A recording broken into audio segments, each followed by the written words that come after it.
Okay. As I'm sure he'll catch up to speed. It's pretty easy. It's always let me smash. Yeah. He's literally that bird. Let me smash. I need my face. Let me smash.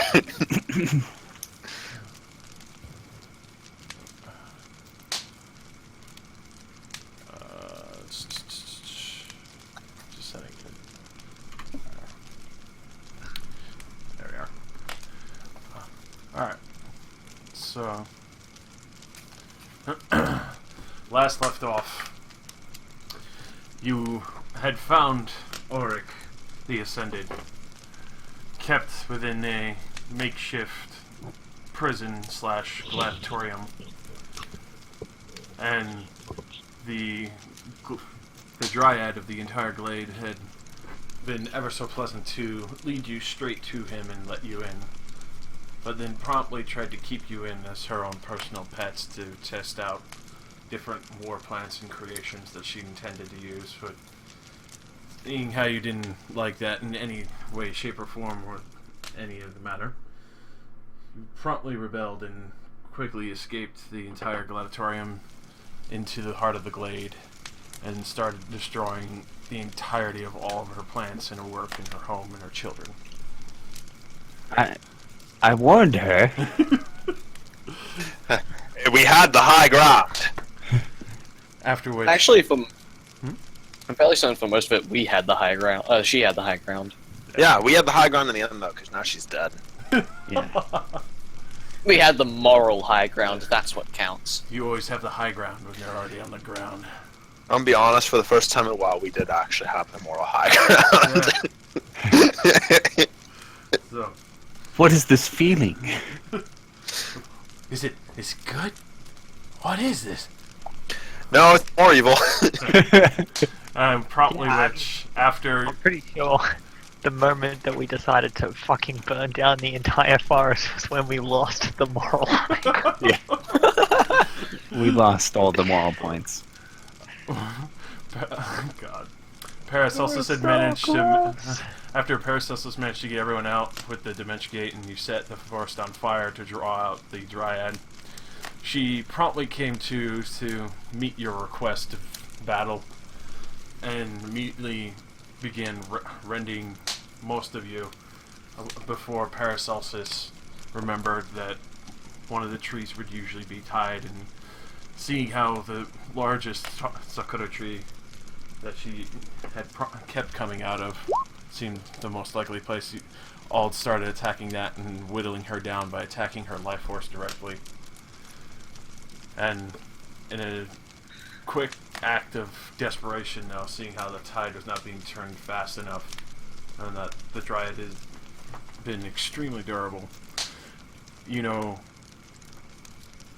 God, with a bit of power and the summoning the power of her god as much as she could through her own life force without completely destroying her own body, though almost doing so in the process, managed to siphon the entirety of the soul of Kois out of the tree and her body and bind it in a soul cage, almost not only killing Kois but almost killing Yuno herself in the process.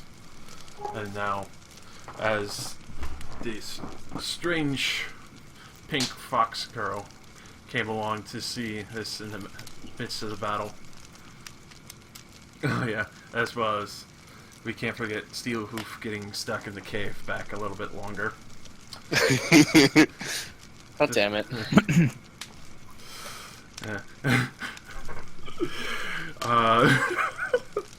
Steelhoof coming out with like the vines and like the Japanese rope binding techniques all over her body. Covering her modesty, but only just barely.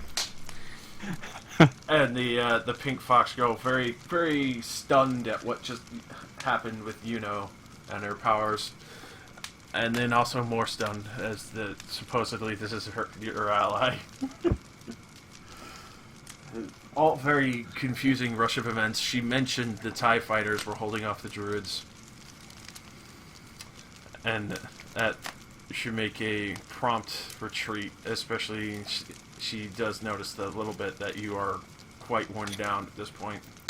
Many of Yeah, you, you could say that. yeah, many of you exhausted, some near death in one way or form. Oh yeah, I'm near death due to disease. I forgot about that. Yep. Well, not necessarily near death, but I could be near death. Yeah, you could be approaching it soon. This is foreign. So, after which, so now we are back here where you hear much more combat going on. Fires have spread farther beyond the dark lighting fire of Nerol, blessed from and many of the druids are trying to put out what is actual now just regular fire that's spreading through the glade very quickly with what's left of the life here that's not been drained, as well as you see some of the random soldiers in heavier spears and armors running around trying to just hold back. You see a couple of strange looking Haikyo Genkai as well, one that looks like a gorilla of sorts, and then as well as another fox, but seems to be hurling fire from her fingertips. Interesting.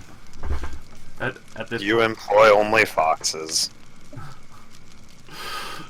At this point, Nahoko turns to all of you. We should leave now. We've done enough damage as we could, but there's too many druids. We need to fall back to our bastion. Well, the fire will weaken them, but you're right, we need to recover. Follow me. I know the commander will be extremely ecstatic to hear this news and to meet you. So, she quickly leads you on as fast as all of you can move. It's almost like a slow crawl at this point. Fire pluming over the entire glade and smoke just choking the life of air out of it entirely. I take the time as we're kind of moving to bandage my arm. Alright. So yeah, for many of you, as you see Nahoko kind of bleeding while she's still kind of stunned along, those of you paying attention can see Yuno is bandaging her arm from very severe amount of magic used from her god.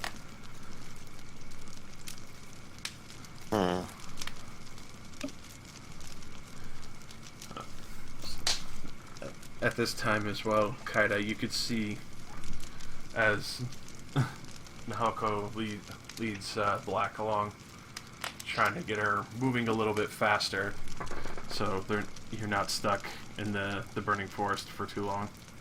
Nahoko leads. Moving a little faster. God damn it. Sorry. Continue. But you do see a lot of her weapons are more simple and straightforward. The uniqueness of the enchanted teeth that she uses sharpened to a fine point. You can tell everything she has on her person looks like she's been basically just poor most of her life, and most of these look like they've been recently done up enchanting wise, but at the very most from very poor quality gear. You can discern that via looks. Yeah. Well, it'd be like Revy with the broom. Oh, okay. Everyday mundane items, but to be enchanted. It's very obvious she was using those tooth shurikens for some time. So I mean, I'm trying to Paracelsus. proper look, but I'm Yes. currently brain dead. Are you still helping Yuno? Yeah, I wouldn't have stopped. Okay. So she'll kind of whisper to you as we're moving along following this Arakita woman. And she'll just say, what do you think of this one that we're following? Do you think this is another trap? I've about had it to here with betrayal. I don't know. She actually bothered to help us against that thing. So I would say, suffice to say, at least she doesn't want to kill us. Have you heard of this? We heard the name, right, Josh? Hogtie. Yeah, you did. We did several times, I believe. Mm-hmm.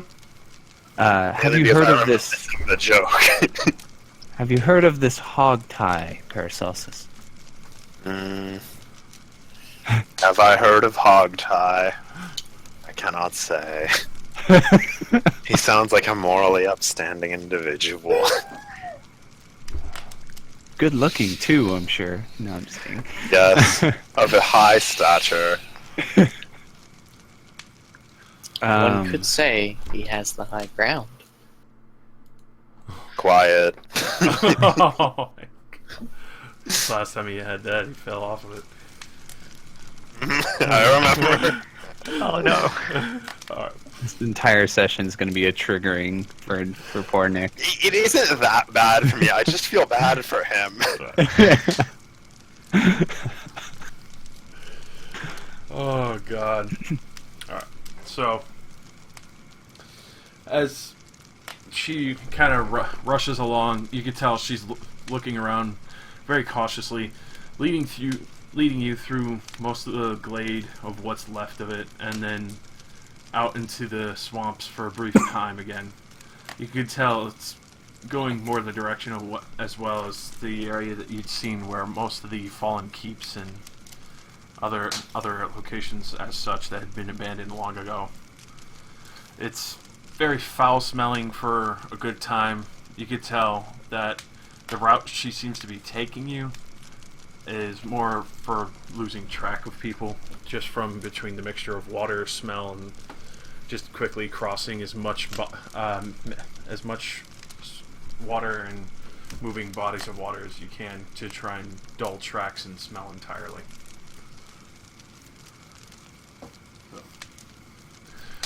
After passing what seems a more sickly area of the swamp, you finally start coming into a more natural life state. All the trees are mixtures of greens, purples, reds, a little bit of yellow mixed in between. As you can see a clearing in the distance, the smell of burnt trees is heavy in the air, as well as some almost smells like flesh, and then almost wafts of blood float through the air. When you finally get into the clearing,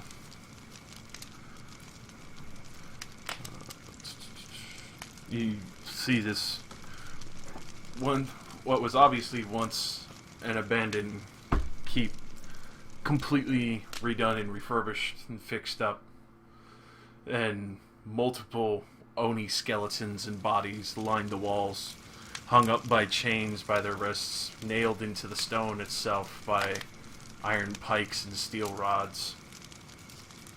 You can even see others stringing it up with different ropes and just putting on a rather gruesome display for any possible Oni that might have come across, and obviously have come across. The warfield before it around everywhere is littered with human corpses, horses, even Oni themselves, and a few other mixtures of different races and humanoids that you can tell as far as much as you can see.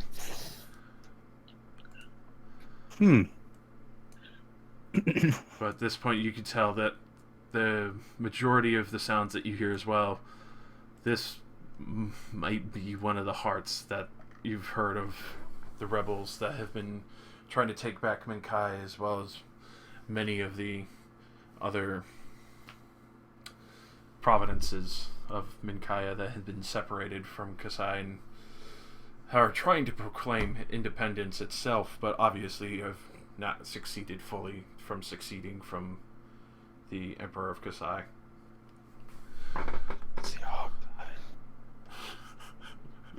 He better jump off of something at us. So, everyone has vision, right? Just double checking. Yep. Yeah. Alright, good. Yeah. Alright. Was all this I- here? Did you restore it? Whoa. I just. Whoa. So. I was asking her that, by the way. Oh, for. I alright. was asking her if the place was restored or if they built it. We've managed to restore a lot of this. Many of the other fighters used to be farmers or carpenters, so when we found this place it seemed as good as any.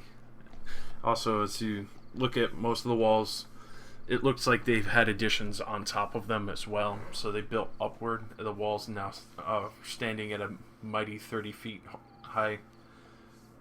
Plenty high to keep Oni out, and obviously the bodies littering around all the walls have been very obvious to that effect of that they've been able to keep just about any attacker out between the mixture of scorch marks, magic, horses, crushed body and bone into the warfield itself. You could see that this keep sees a lot of action, even though it's obviously constantly being attacked. So she'll promptly grab Black and try and hurry you all into the keep. As at the same time, in Paracelsus, you just get this really sinking feeling that something's been watching you this whole time. Yeah, see.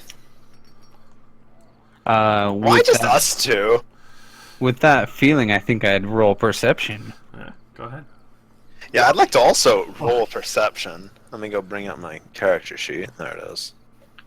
I think I would look around in the bushes behind us, just have this kind of Fuck. Oh, wow. You guys did horribly.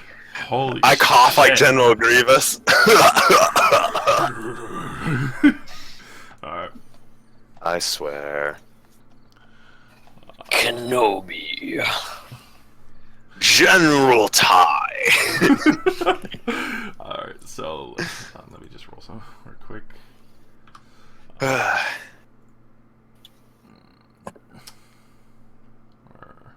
wait, hold on, I rolled that wrong.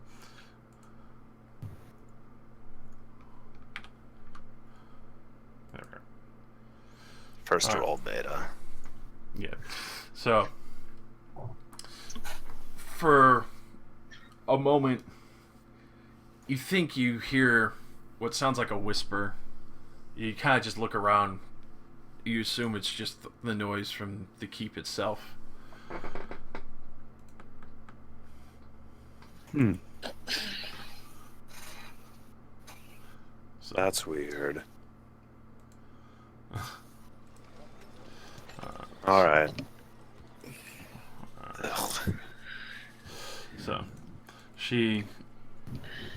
as she starts moving forward, you could see her reach into one of the back pouches that she has, and she holds up a very brightly colored red insignia. It has two swords crossing over a spear, and then what looks like a fire enveloping the tip of the spear itself, surrounded by a circle. As she does, you could see the two men on top of the gates itself with the very red-hot cauldron. You can see fire has been stoked from his fingertips into the base of the cauldron itself, constantly heating it. It's very easy to see that these men are mages and been posted up at probably what would be maybe the most ideal spot. As you approach, you can see there's plenty of very obvious fresh village hunters and a mixture of actual skilled veteran warriors.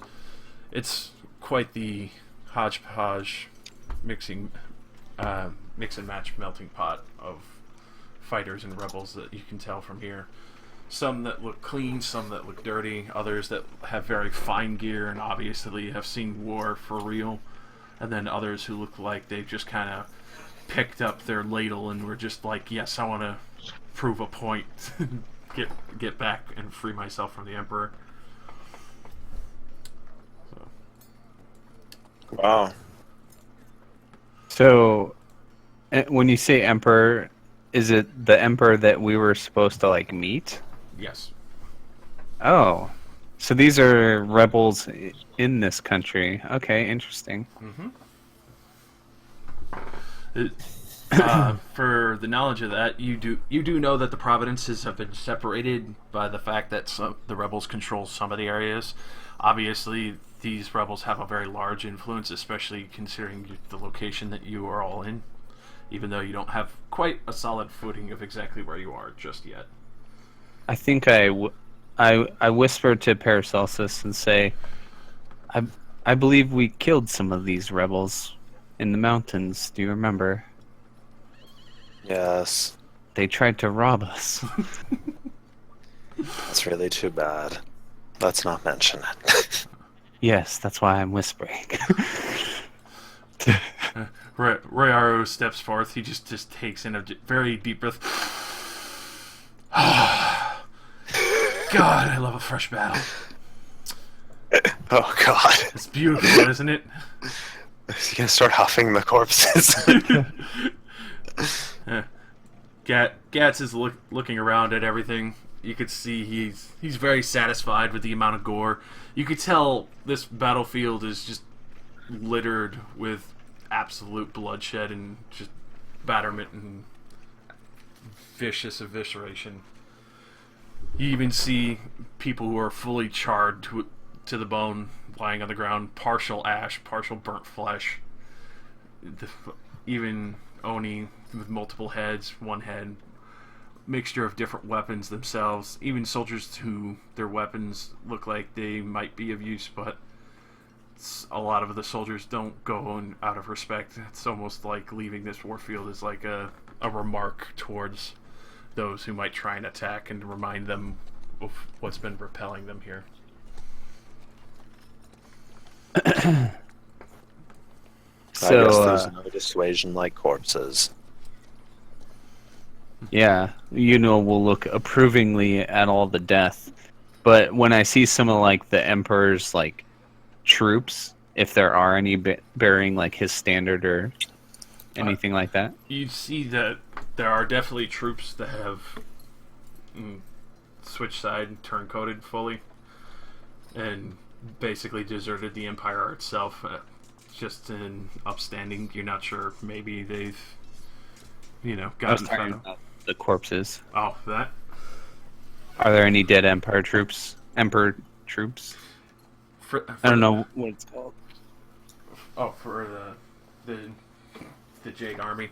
Yeah. You don't see any of the Jade Army insignias this far out, or any of the banners. You do see a few veteran soldiers who come out this far. You can easily assume, just from the looks of it, that the main reason that maybe some of these people are here is the high concentration of the Oni, but not very sure. You have to ask around.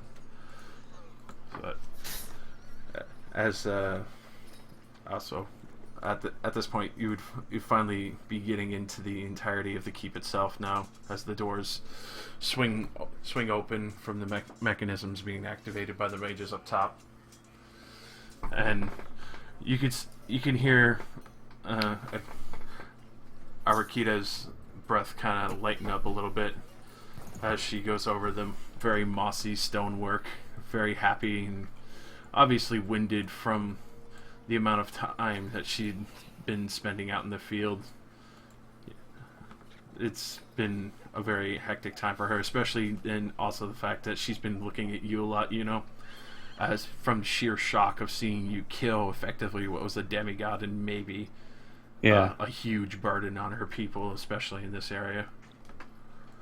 Yeah. Yuno is just looking very haggard and leaning on her scythe, using it way more as a crutch or a walking stick than a weapon currently. As I said, you've graduated from scythes to sickles because you only have one hand to swing. I can still use my arm. It just hurts a lot. I know, but like it's how- funny to think about. Yeah. Slice the sickle. I say to Gats before he like sprints off, Yep. behave yourself.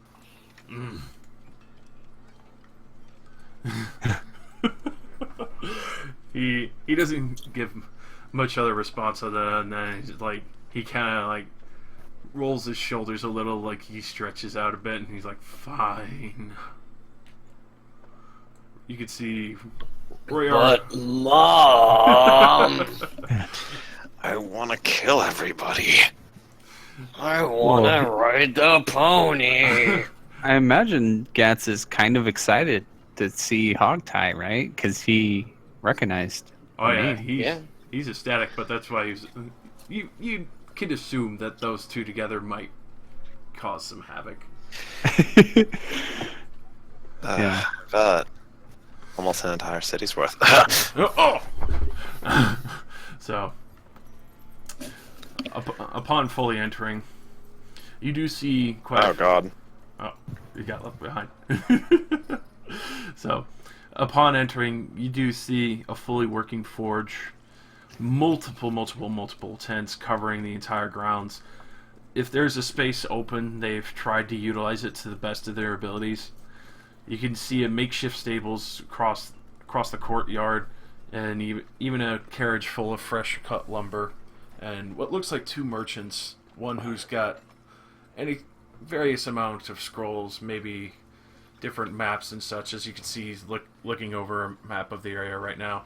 A very happy and relaxed, kind of joking with the merchant as he sits there, kind of counting out the different coin as he's got a mixture of items spilling out of his massive bag, the red panda Haikyo Genkai, and he's obviously just having a very good time. It looks like he's made a lot of good coin just recently. You're not sure if it's for the lumber, but you also can see that there's been plenty of work done. Obviously, a lot of fresh shipments have come in. You could see different iron and other metals as such constantly being forged and worked on. You could see one very tall, muscular man with a very hefty hammer kind of smacking in a few stones to the forge itself. It looks like he's kind of keeping pace with making sure it doesn't fall apart, as it's getting obviously a very, very rough amount of treatment, but also he's stoking the fire with a lot of the lumber that's there. At the same time, you can see the two blacksmiths that they have, though very unusual, both female, obviously very skilled in their work, waste no time with every hammer swing, and every single fluid motion seems to be hammering forth towards a very meaningful and directed cause of shaping the metal in pieces that they're working on at the very time. As well as another stranger sight, you see two of the Oni slaves that you saw way back in Otmar's tower, but they seem very docile, content. Every single blade and piece that gets dunked in the cooling trough, you could see them after just a couple of moments reach in, even if the water is extremely hot. You're not sure if they're just stupid or the heat doesn't bother them, but they grab onto what would be easily to assume a very burning hot blade still, and start grinding it on the wheel so it gets to the maximum desired sharpness of many of the soldiers here, as well as a mixture of different armor pieces being worked on by the other woman with finite work for specific details and other pieces and custom armor fitting requests that obviously a lot of the soldiers have been equipped with here. You could see mixtures of spears, swords, machetes, clubs, all sticking and pertaining to the main colors of red or blue. Blue is on more of a obvious standard of what seems like a mixture of women. They all seem to be in one kind of particular unit, all very skilled. Some that look like they have kind of like what you would healer's charms and clerical items, as well as a couple of other women who have what looks like scorch marks on their spears, and a lot of the men seem to be staying away from the majority of them, even though it's a mix and match mingle of them all. The training field is very, very busy. And you can see many of the other archers look like they're restringing, making new fletching, and redoing their arrows and rewiring the heads. As well as some of the other commanders look over where the training dumplings are, further to your south. Between the mixtures of the massive amount of tents, you can see many of the other soldiers. Some are just sleeping, others are just kind of mulliging around, others are throwing dice. Plenty of are still on the walls, ever watchful. You can see that even though some of the boulders have done damage to the walls here, some people haven't even really paid any heed or mind to it. They've actually put their tents even closer to where the boulders hit. And you can even see that with the smiths themselves, of where very obvious that a boulder has come over the wall and crushed part of it from the inside, very close to where the forge is. But they just set up right around it, and you can actually see like beer mugs, sake glasses, and all that set on it. Even little small artistic carvings in it, like if somebody was bored and doing that for a couple hours. They made an art project out of their imminent death. Yeah. Well, imminent possible death. Yeah. Aside from all of that, you could see there's obviously the small tents for all the frontline soldiers, all the you would assume more expendable troops. But then you also see more regal tents, more set up with more space. It's easy to assume that maybe this is where a lot of the commanders stay, as well as more of a bastille keep that raises about 40 feet high, with bridges going from small ramps down to the outer walls, with what looks like a crane, and from the very edge of it you could see the head of a catapult raised upward. Obviously they have some means of defense, and for those who could see the slightly raised tower that's now only 35 feet from extreme battered damage, a very odd mixture of stone and wood barrier mixed with corpse and crushed ballistae of what was obviously used to be a defense there, but obviously the chronic attacks, they were very focused on taking it out, and successfully had, but obviously they've been able to repair the tower itself, but not been able to get more siege defense. That was a lot of information to process, Josh. You're gonna have to give me a second to place all that. Like, It's very nice. all right. Except Going on. I'm not sure how much we can actually take in, Yeah. because we're all like half dead. Not me. I mean, I'm pretty fine, other than the crippling disease. Do you all live underground, by the way? No, we... What kind of question is that? We all stay here. Most of the tents, we mostly share the tents here. Only It if... sounds really cramped. It kind of have to be when dealing with many of the armies of Oni and other such creatures. Come. You should at least get to the healers. This way. So, shows. Yeah, come on, you know. And Considering you can't even fix yourself.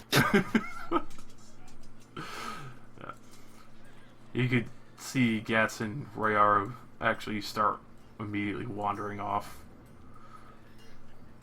I'm gonna keep my eye on Gats as we're walking. Now I'm worried he's gonna go murder a spree.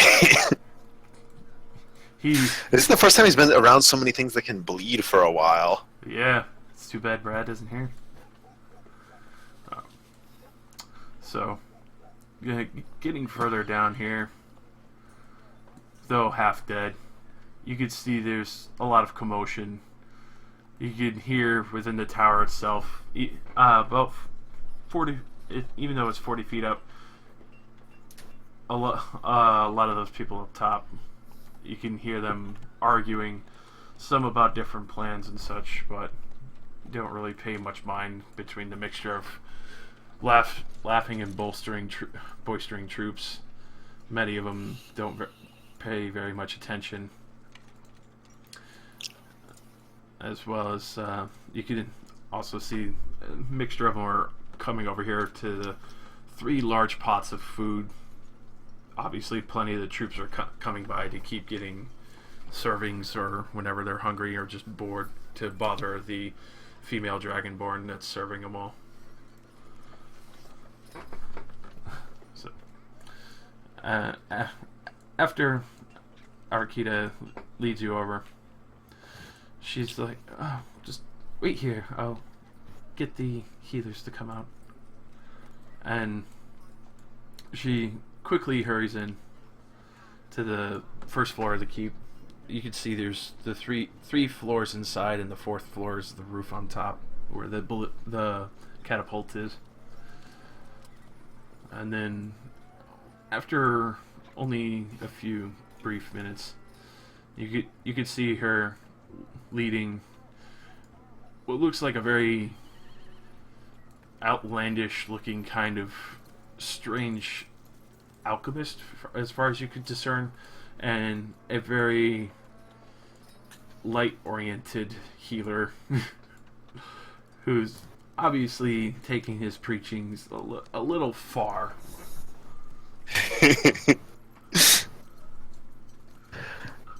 We are the cure. So, as you can see, the more lightly old man kind of starts looking over Black, and just examining, trying to make sure that she'll hold together.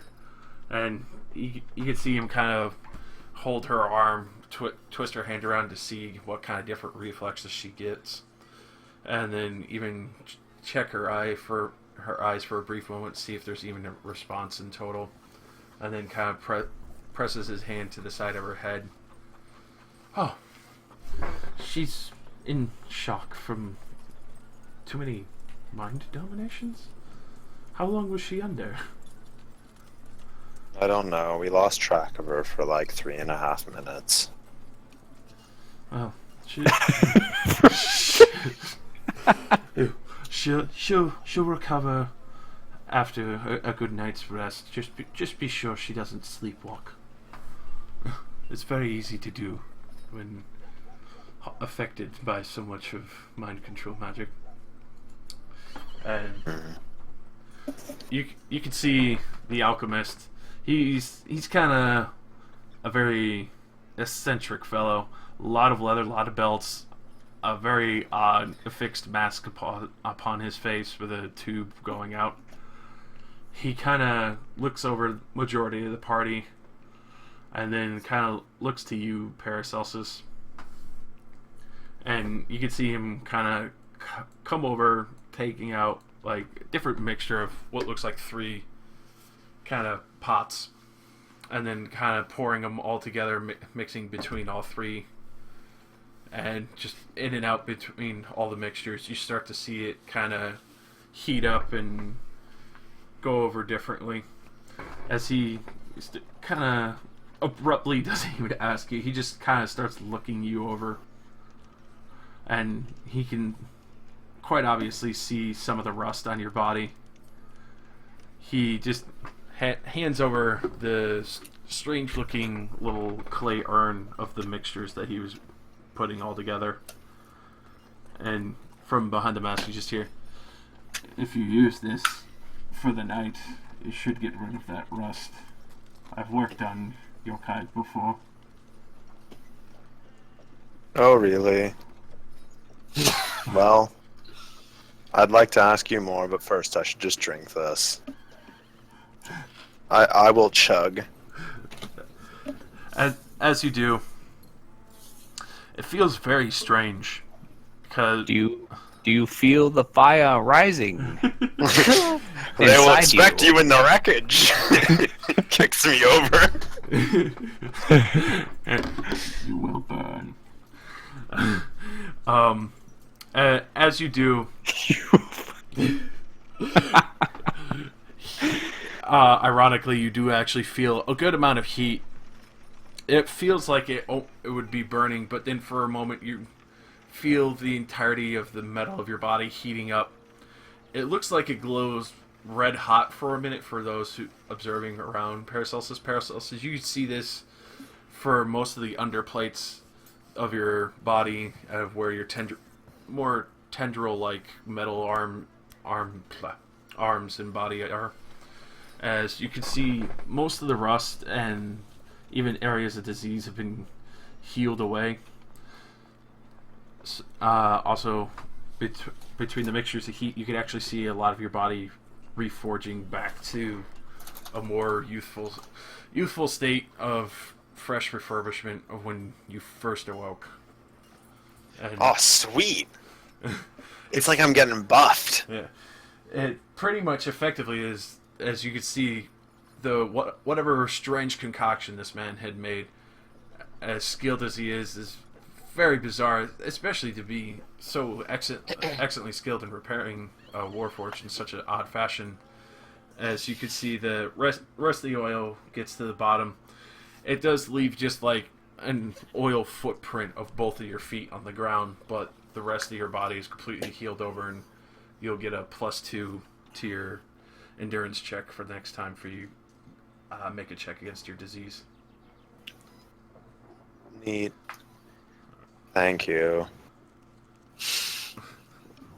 I don't usually thank people, but I believe you've earned it. He almost seems lost for a moment. You're welcome. As he's staring at Yuno and her arm, you can see he's trying to figure out what happened to her. And as well as after a few minutes of healing Black over and the few scrapes that she has, Black, you can put your health to full. Because she's back in black. Okay, I'll just quickly fix that. As well, you can see the alchemist starts making his way over to you, Yuno. I say, "Don't touch me," and I kind of hold out my haft of my scythe to keep him away from me. He just kind of steps back with one clay pot in his hand. You can tell he's about to maybe start mixing while he was gonna look at your arm. Kind of, steps back. Well, Calm down, Doctor. Now is not the time for fear. That comes later. What the fuck is up with Yuno? They're doing Bane quotes because Josh started with giving him the Bane voice. I'm sorry. But it was a good thing to say at that moment. It was. These wounds are beyond your or any of your means to heal. I merely need rest. Very well, whichever you prefer. He just kind of takes a step back, just kind of examines a few vines on Black, obviously leaving her modesty, but taking the ones off of like her shoulder and her hair and such. And you can see him kind of look very quizzically at it for a minute, and then kind of stuff it in a bottle real quick, and sticks it in one of the pouches underneath his vest. Oh, does he like cut any of them off? No, it's just one of the loose ones that were still kind of like tangled in your hair. All right. So, as well as Kaida, are you fox or humanoid? Fox. Fox! Yeah, I assume. Fox! Yip. Humanoid. Alright.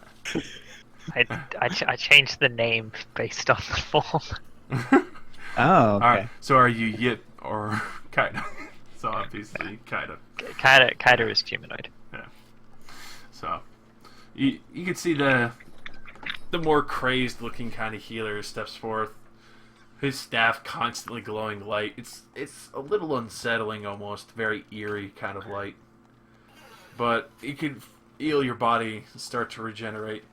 Feel a very warm sensation over you as he kind of looks you over and just gives the very simple diagnosis, like, it's just exhaustion. Good meal would help. You could tell this man is constantly healing people. Like, he just has this very strange aura about him that just provokes regeneration and health. Also, at the same time, you can hear from the training yard just as Gats splits one of the dummies completely in half. Oh my They're like using it god. for archery training. He's just using a normal weapon. I guess Oh you my can do God. that. Chop. You can see one of the commanders who is looking over the training yard just looks over, not even upset. He actually nods approvingly at Gats.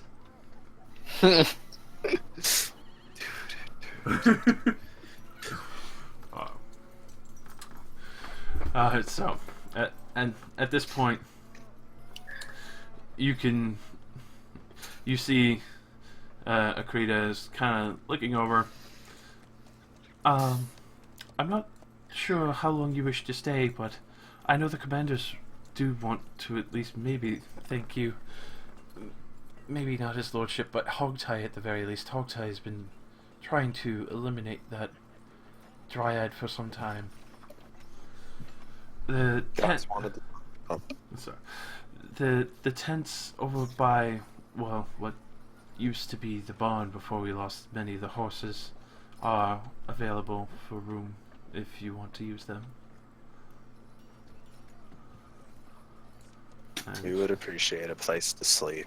Well, they would. I don't sleep.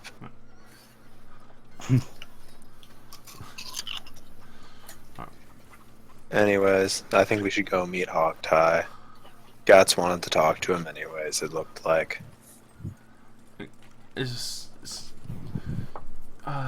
She looks around, like, trying to find who Gats is. She's not entirely sure. And then she kind of points to the man who's now hacking away at what's left of a training dummy. Yes, you've guessed correctly.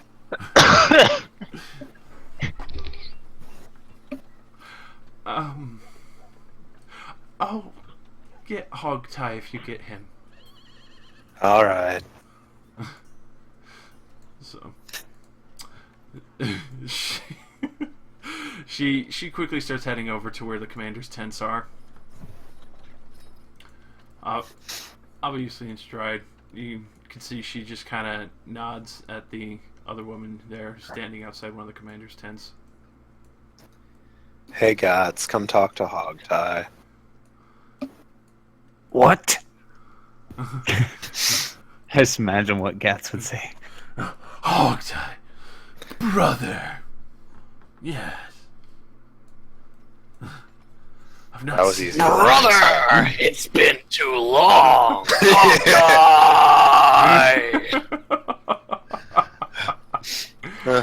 I'm you! Oh god. So, as you do, as you come over to where the commander's tents are, you can see her talking to this very tall, muscular Haikyo Genkai kind of oxen. Obviously very well decorated, extremely respected from the decorum. You can see her address him. And then he turns around, opens up the tent and just says, "Sir, Arakita has brought back some people in extremely good news." As he as he steps out.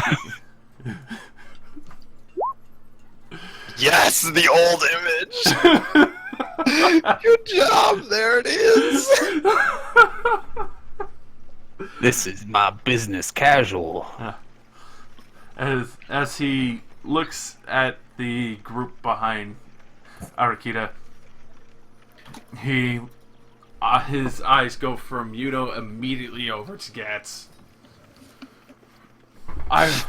Where the fuck have you been? I haven't seen you in forever. And both him and Hogtie and Gats go up and fucking Spartan handshake, and then give a very, very strong hug, and then punch each other extremely hard in the shoulder.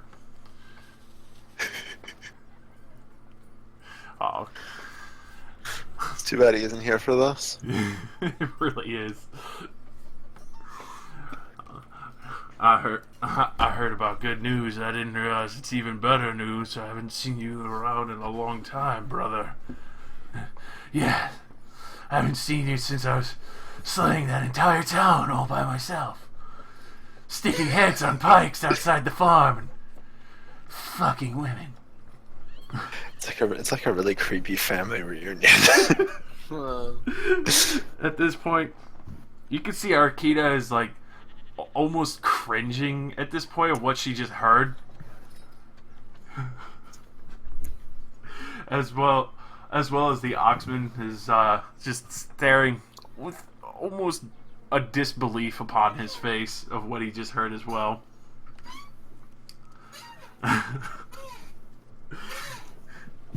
And Hogtie kind of looks at the rest of you.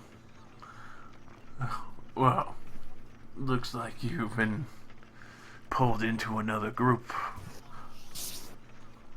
Did you find it? No. I died. But then I got brought back. She has it. And he points to Yuno. Ken's AFK in case Yeah. you didn't notice. I know. I'm gonna wait for him to come back for a moment. Oh god. Josh has to play both sides of a conversation. Oh, it's super fun. Thanks, Brad. Thanks, Obama.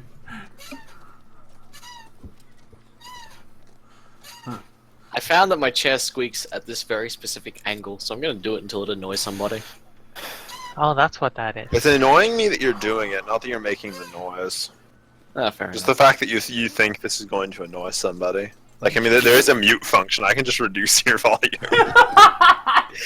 And then eventually I'll say, "Quick, I need healing," and you won't hear me. I need healing. I need healing. I need healing. Oh god. Mercy. I need healing. Run. I need healing. Run. I need healing. Run. I need healing. A million Genjis spawn. I need healing. Healing. It just reminds me of this fucking webm I found, where it's just this one person who's cosplaying as Mercy looking incredibly depressed as like 6 to 8 Genjis circle her, all saying, like, all of them in cosplay and just healing. yelling, "I need healing. I need healing. I need healing. I need healing. I need healing. I need healing." I need healing. Hey, I Ken's need apparently back. Welcome back. Da, da, da, da, Oh, da. I hope you guys weren't waiting for me. We were. I mean, it was like up until like a minute ago after you Yeah. left. We had just gotten to a part where your input would be necessary. Yeah. Oh, okay. At this point, you heard Hogtie discussing, like, have you found it? Gat said, no, I died, but she has it and brought me back. Oh. Yeah, I think I'll just kind of place a hand, probably my blackened one, on like my chest where I have the box like stowed in my armor. He looks at you and tips his hat. Ma'am.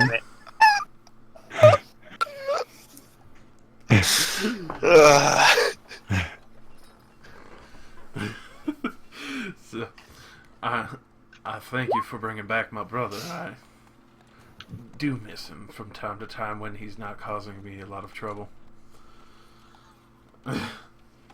Well, the jury's still out on whether he's been doing that to us. At least it's not just me.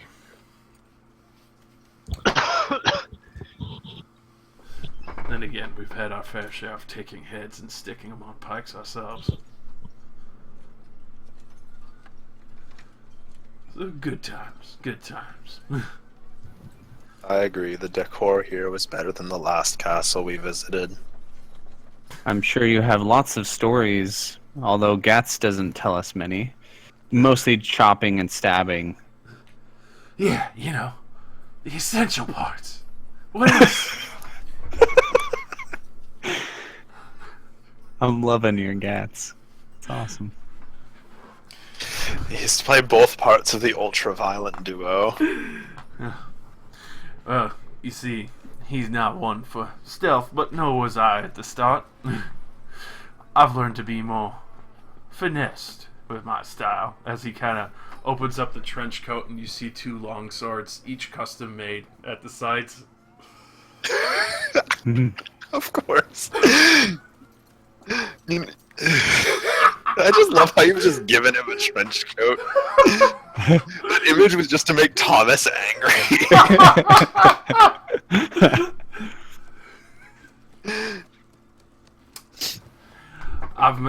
At the same time, as well as meeting all these rebellious miscreants, I've learned quite a few tricks or two. I'm sure you can learn some, Cats. What else is there? You chop them in half, and you rip their fucking head off. And then they bleed. Yes. So, You bleed. you hear distinctive tink in the front of his armor. So, Ding. Oh no. no, Of course. no, that. Sorry, No murder boner. Please no. I shuffled. That's loose metal. You heard nothing. So, he looks to Hawkeye. I have to tell you everything I've seen. We've killed Aquarius worshippers. It was amazing. Cut his fucking arm clean off again. Is that bitch that we had in the box before? I think it was Moo. I remember. You really liked eating those lobster claws, too. Yeah, it was delicious. Oh my god. Hurry up and get home, Brad. Save him. I know. So he kind of looks to, and kind of. I'm sure we'll have plenty of time to catch up later tonight. First, I want to hear what this good news is. Arakita had told me about, and you can see. Oh my god, you can see Arakita is like her ears actually kind of perk up a little bit, almost in a silly kid fashion. Like, go on, tell him.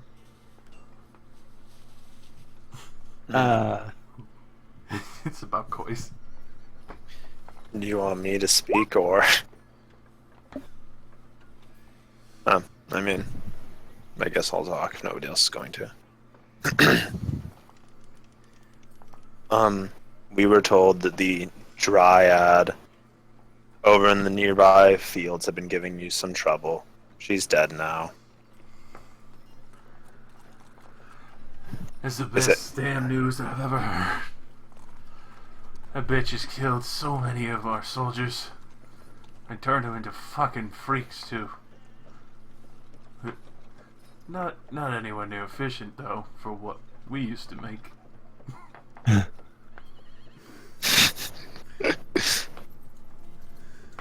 I wonder, did you ever meet Fletch?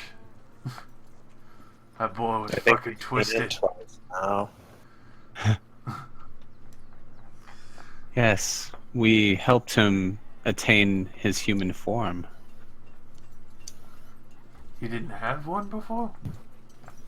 No, he had some hodgepodge of a temporary body, but with the proper sacrifice, we brought him back. He's also been following around. He's been following us around for a while as well. It's probably like a movie to him, you know?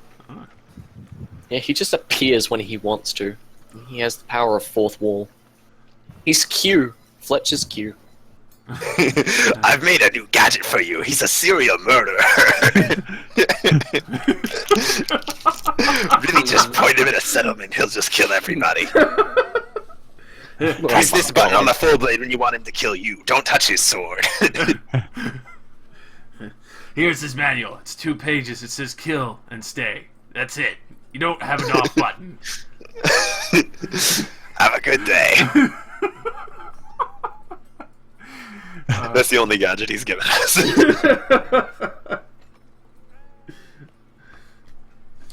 So, you can see Hogtie kind of looks around. Is it fixed? We're in the process of reassembling all the pieces. We're close now.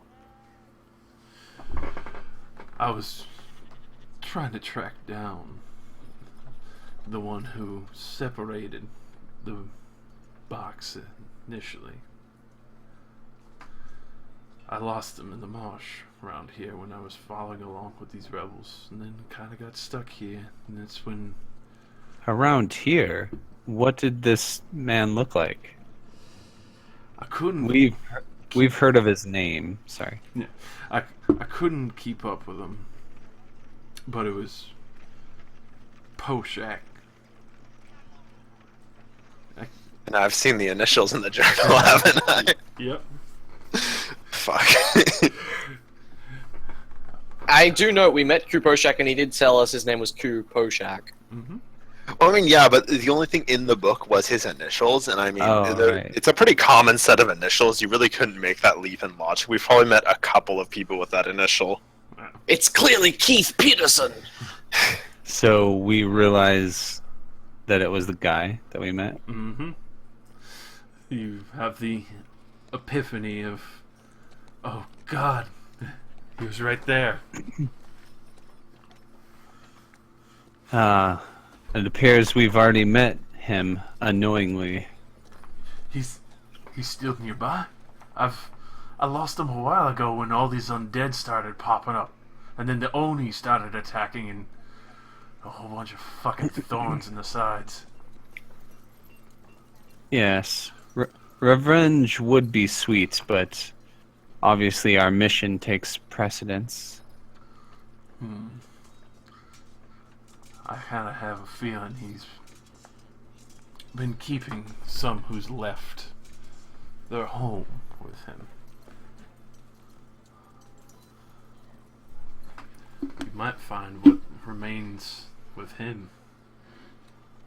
30-foot statue with 3-foot man. What do you mean remains? What are you talking about? The rest of the people. What people are you? The pieces.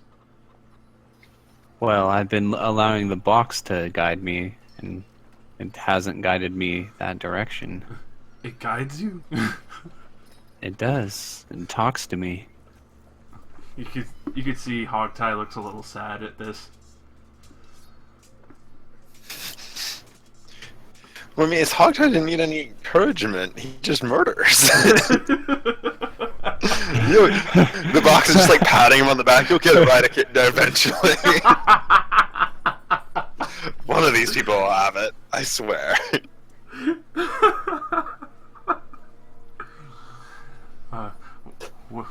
When I woke up, I couldn't fix it with my piece.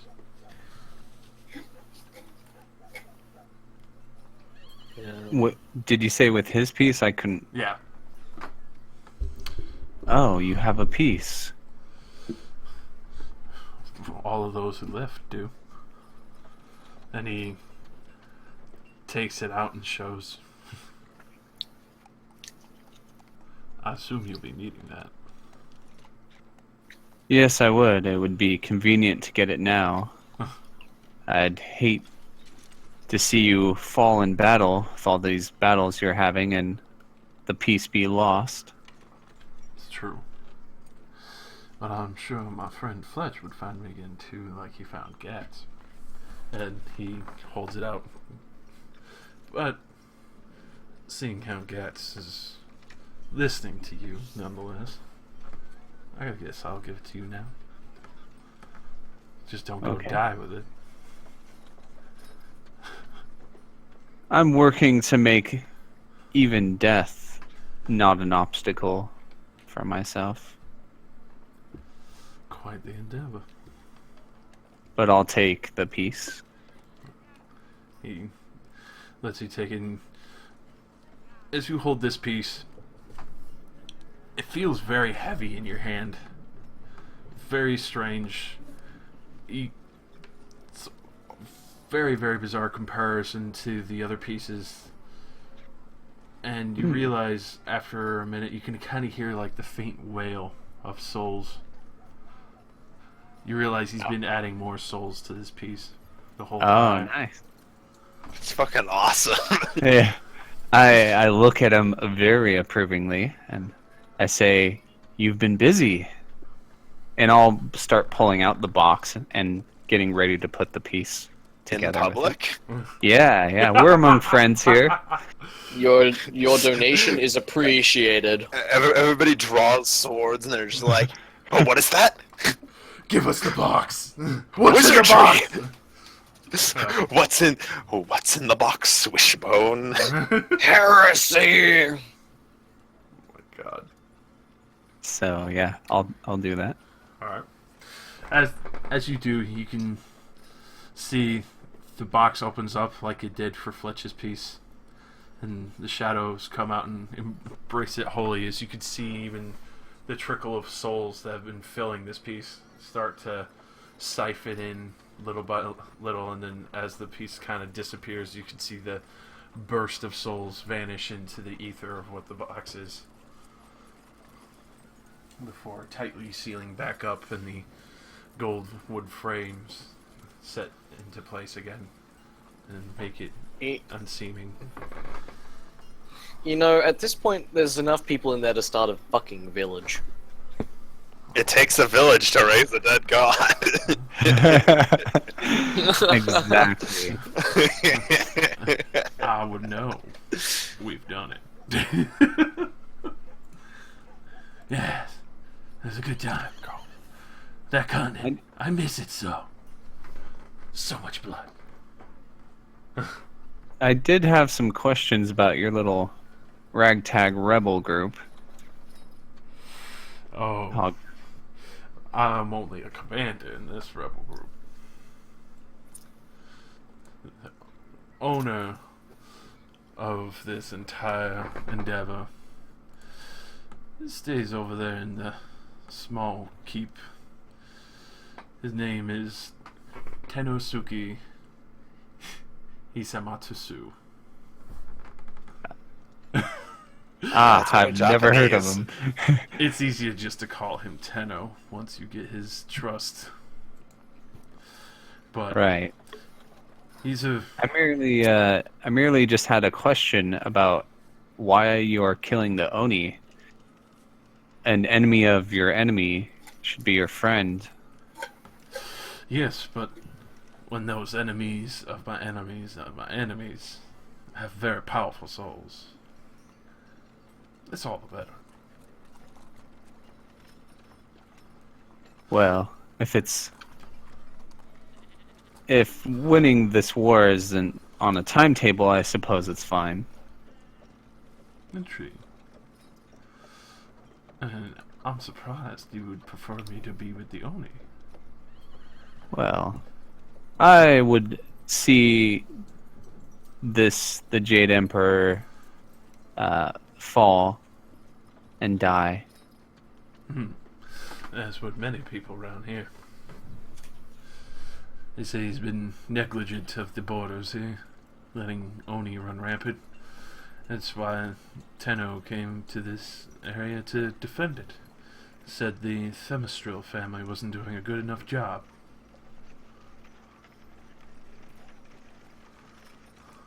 But we've been trying to stay out of the politics. As you know, our mission is of great interest. We've been trying to focus. What? Sorry. Go on. Hmm? What's happening? No, oh God, laughing. Go on. I don't know what's going on with Kaida. Yes.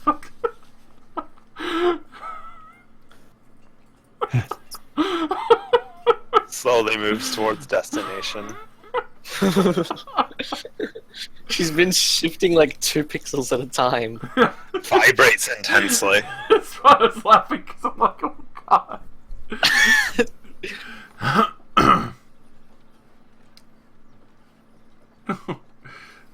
Yep. Oh, yeah. So, he, So, do you react in any way, Kaida? Do you vibrate slowly forward after? Vibrates forward. I mean, Riz will perk up and just face toward. And she'll just like actually look like she's paying attention for once. We've been trying to get envoys out here to show the family of what we've been doing and to stop bothering us and telling the Emperor where our camps are. Might be able to get one of the house heads to come out here. They did say one of their siblings did return recently as an ambassador, and he should be making his way out here when he gets the chance. Oh no. Oh, yes. Vibrates towards Um, everybody else. What was he talking about? That all seems like Yeah. stuff we're not interested in. Oh no, it would be stuff we're interested in. He basically said, yeah, there's someone from like the Emperor's cast that's a diplomat that's coming here. And who would that be? Are you like out of character? Who are you guys thinking? Pseudo. Oh, Why would it really? be Pseudo? Pseudo isn't here. That doesn't. I don't know. I think How Pseudo's would like. they send Pseudo? For all they know, he's really missing right now. Yeah, he's kidnapped. He disappeared in the middle of the castle and was replaced by a murderer. Replaced by a murderer. That's what my initial thought was. Oh, they're expecting a diplomat that's closely related to the Emperor. Oh, it's gonna be fucking Pseudo. Wait a second. Right behind you. Oh, right behind you.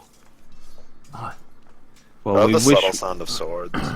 we wish we could help Hogtie, but as you know, if there's any resources or support you could give us to help us on our mission, it'd be appreciated. If nothing else, just resting here for a night. I think it would be wise to stay the night. Obviously, recover yourself, but have ample supply to do so. You look like you could definitely use a day off your feet. You look very haggard. Yes, well, killing that dryad was no small feat. I know. I've killed her many times myself, but not permanently. Yeah, she. Oh, when I captured her soul, I realized that she was near immortal, if not immortal.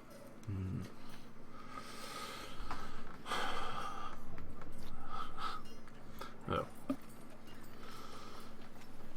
Ah, speaking of that soul, I kind of like bring it out in my hand. I just hold it there, and there's like a very physical kind of cage around her soul, whatever it looks like.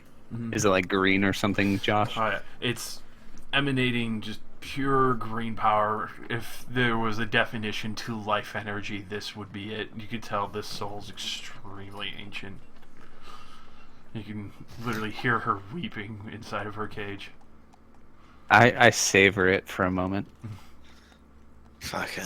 I think anybody would savor that. Like, I mean, after she was such a douche. Just like, oh.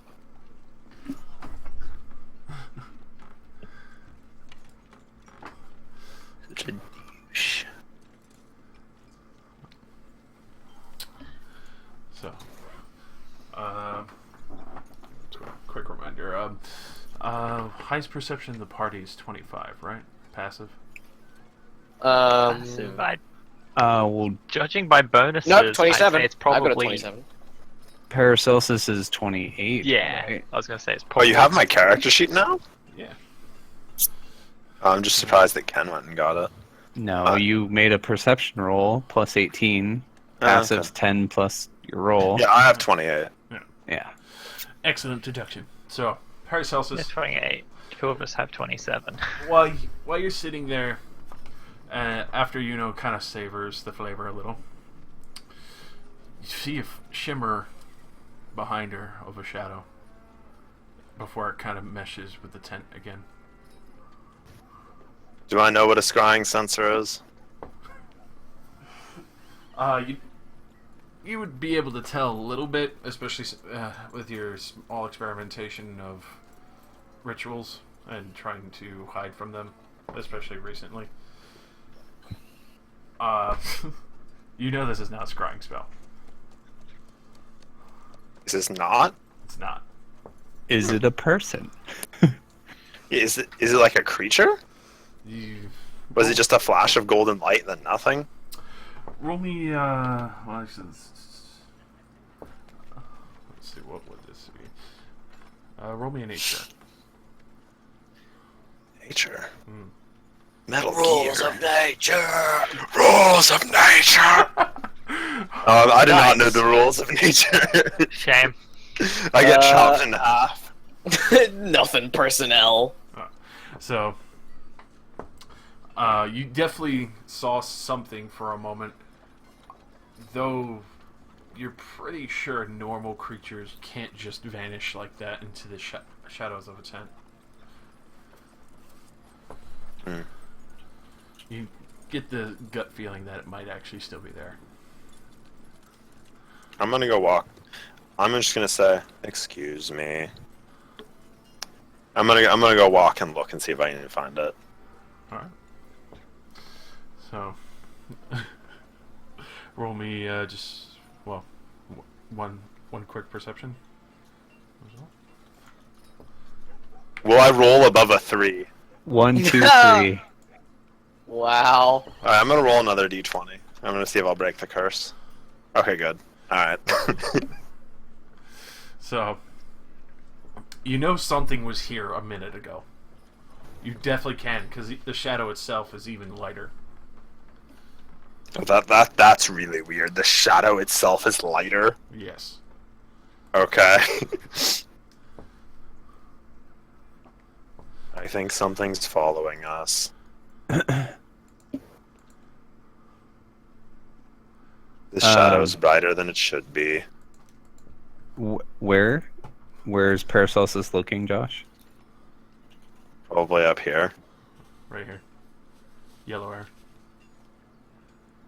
It was right I don't behind, see right behind you now.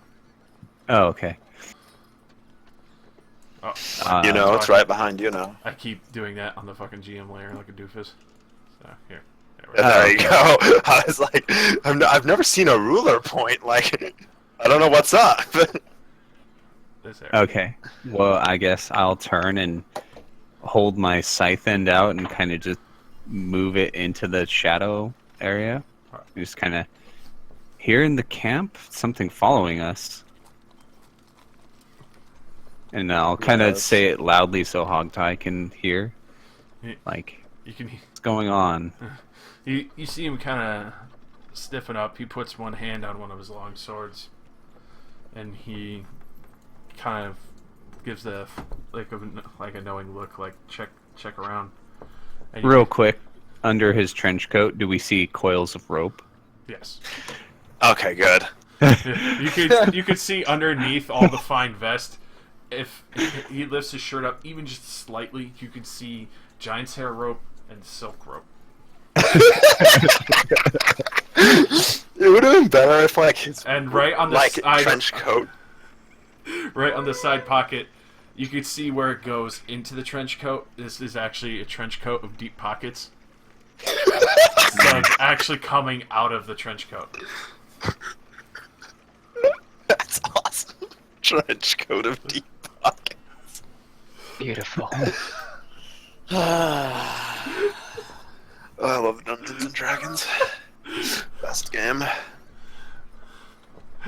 So, Arakita quickly starts looking around. You can see her quickly go through some of the tent, as well as the oxen himself kind of patrols around the wall and the other tents itself, looking between many of the other snoring troops there in their tents.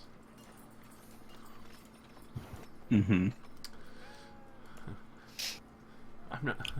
So, let me make a Oh boy. quick check real quick.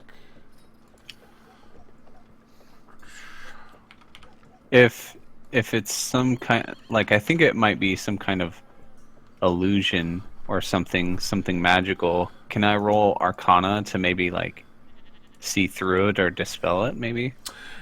Yes, I also have what was that helm? See. I don't have the helm of whatever seeing helm I had before. Ah, I sold it. okay. I mean, if you think it might be invisible, I have something. I have an unseelie candle that I bought a really long time ago that reveals invisible creatures. What does a 30 get me? So you know. You know?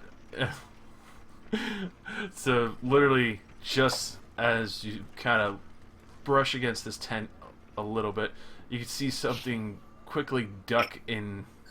At the same time, Arakita turns around. Oh my god. Shuriken's drawn, and you could see she's looking at something directly in the tent itself as well. Yes, if you just look in this direction a little bit, you might see something. Oh god.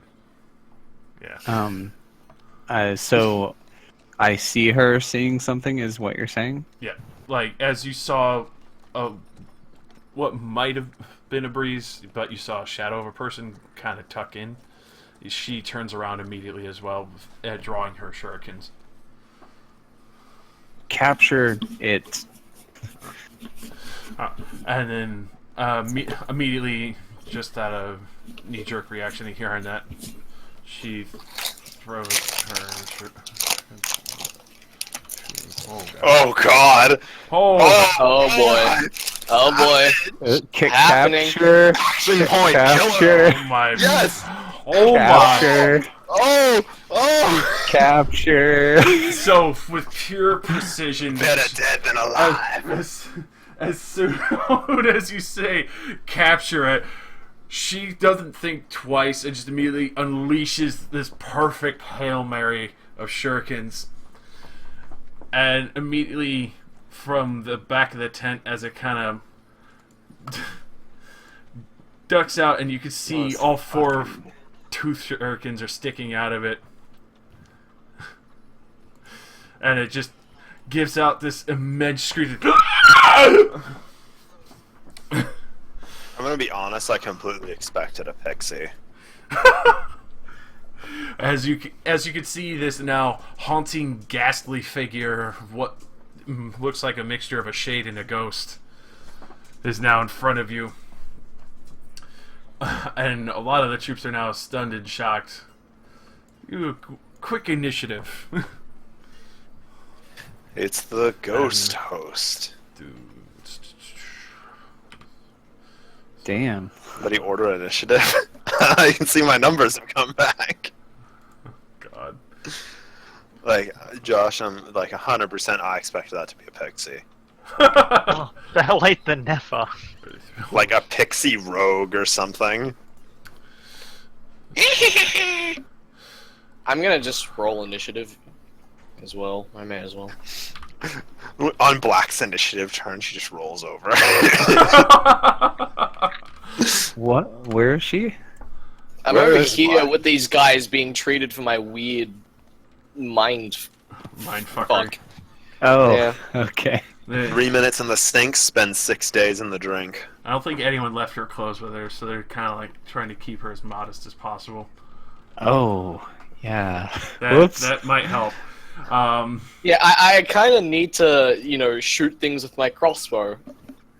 I mean, not now. You're unconscious. I'm not unconscious per se. I'm just not quite there. Not quite conscious. I'm just consciously impaired. I'm between. I'm a conscious and conscientious unconscious. objector. Yeah, I conscientiously object my conscience.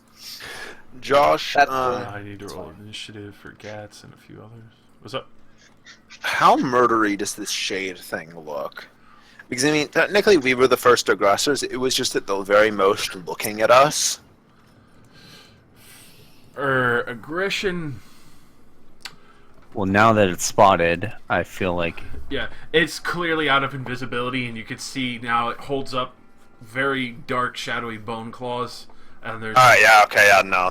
Nothing good ever came out of letting something live with shadowy bone claws. shadowy bone claws. Oh, I'm serious. Nothing did. alright, so we're... Fuck, the shade is right on top of my really hidden penis. Or was it the I'm gonna hidden keep penis moving. the whole time? Well, now I'm just hiding. I'm just gonna keep hiding really obscure messages that just blend in with the background. That's So- not blended in at all. I just thought this was a stock photo. Do we see wounds from the shuriken? Those you do see them, but it looks like it kind of shimmered through them before the shurikens disappeared back into Arkrita's hands. Oh wait, shit! could He could see- have the same thing as that edgelord did. You That could- makes him like regenerate. You could see he's insubstantial. You could see partway through him. Mm. Because even though that the shurikens hit and it did obviously hurt, but it looks like it took him purely more out of surprise. I'm just trying to find Gats' thing real quick.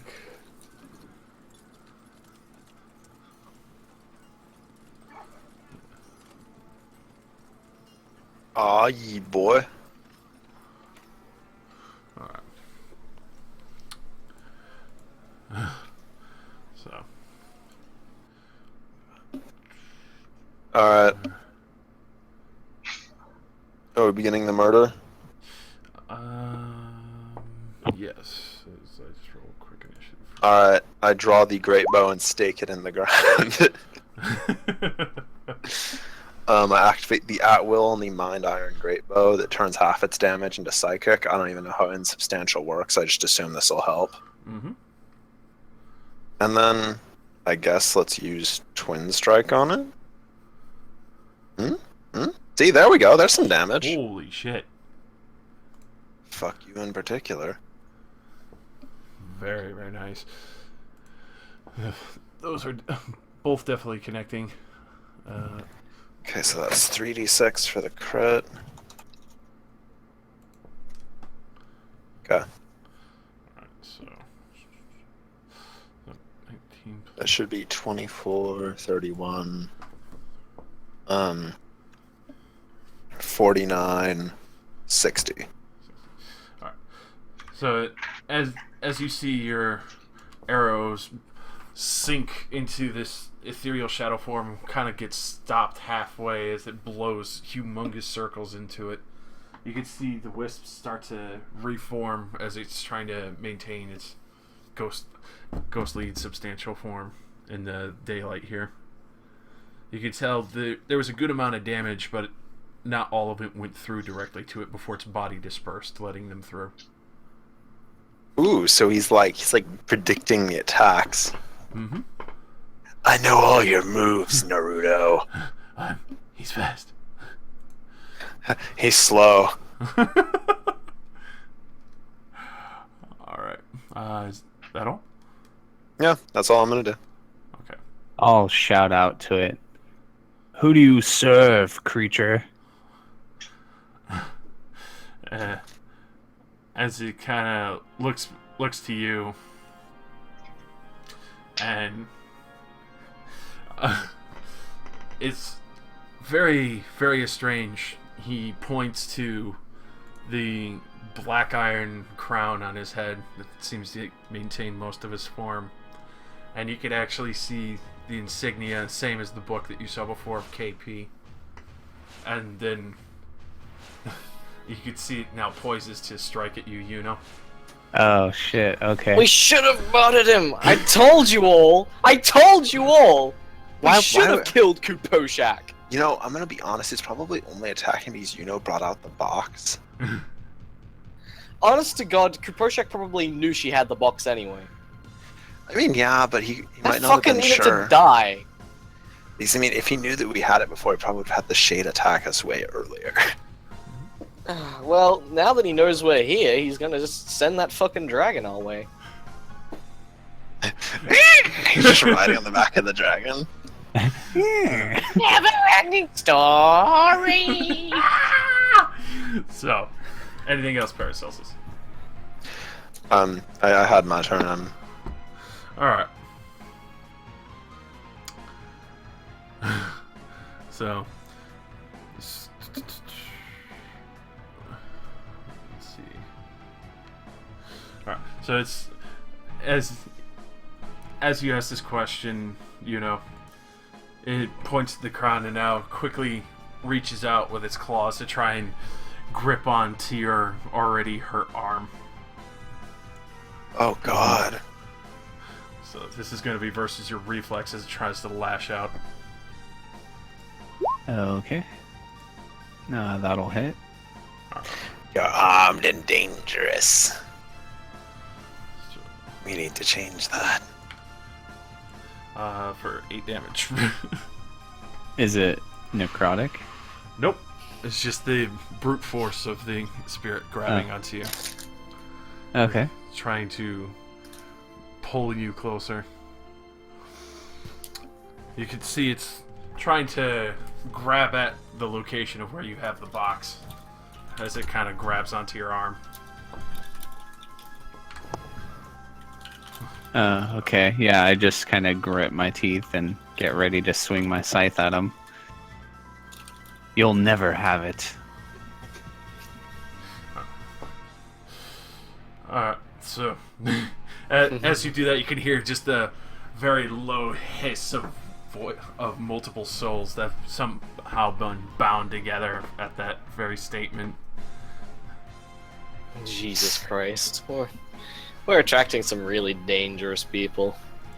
I Honestly. like magnets to dangerous people. Why do you think we're all together? Alright, so let's see. Black, roll me a wisdom check. A wisdom?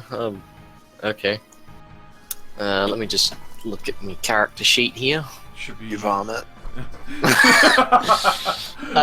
Do I use my wisdom check of 10? Yeah? Yeah, it should be right underneath with all your that number underneath is like all your half level stuff. Radical.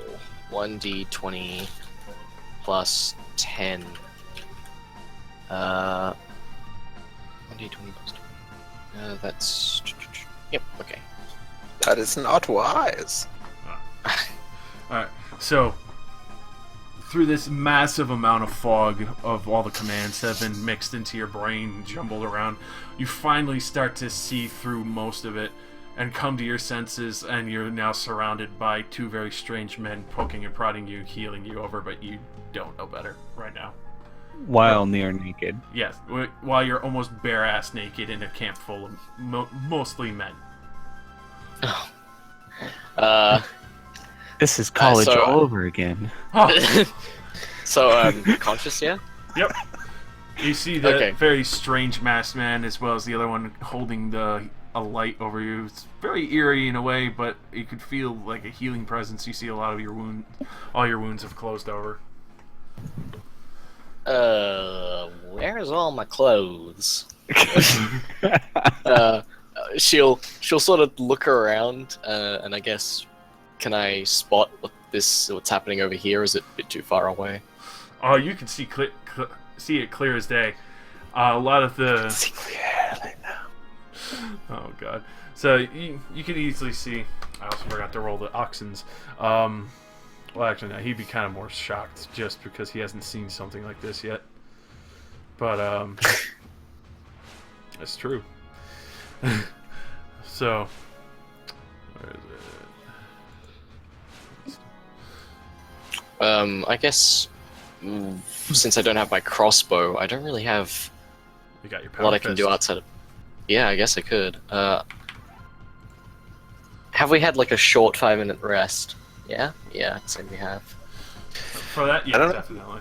It's Yeah, I mean, you've been a in a long- calm for a little bit. Yeah. Alright. Literally, you've had enough time where the healers could heal pretty much the majority of you, almost all completely over. Well, seeing as this thing looks like it's attacking, I'm going to try and shake off the fuzz, like the haziness, and I'm gonna see if I can't goring charge it. Oh, that is a really awful roll. Wow. Just stands up from Meadowhook here and just like. Well, you'd have to move and then do that. Yeah. Yeah, I'm gonna... 2, 3. Stumbled and charged. Just excuse me a minute. Just begins running over. Wait! Your wounds! Come back! Your clothes! And yeah, You won't be needing them. Black will attempt to charge the shade. I guess that He's throwing shade on you now. Oh.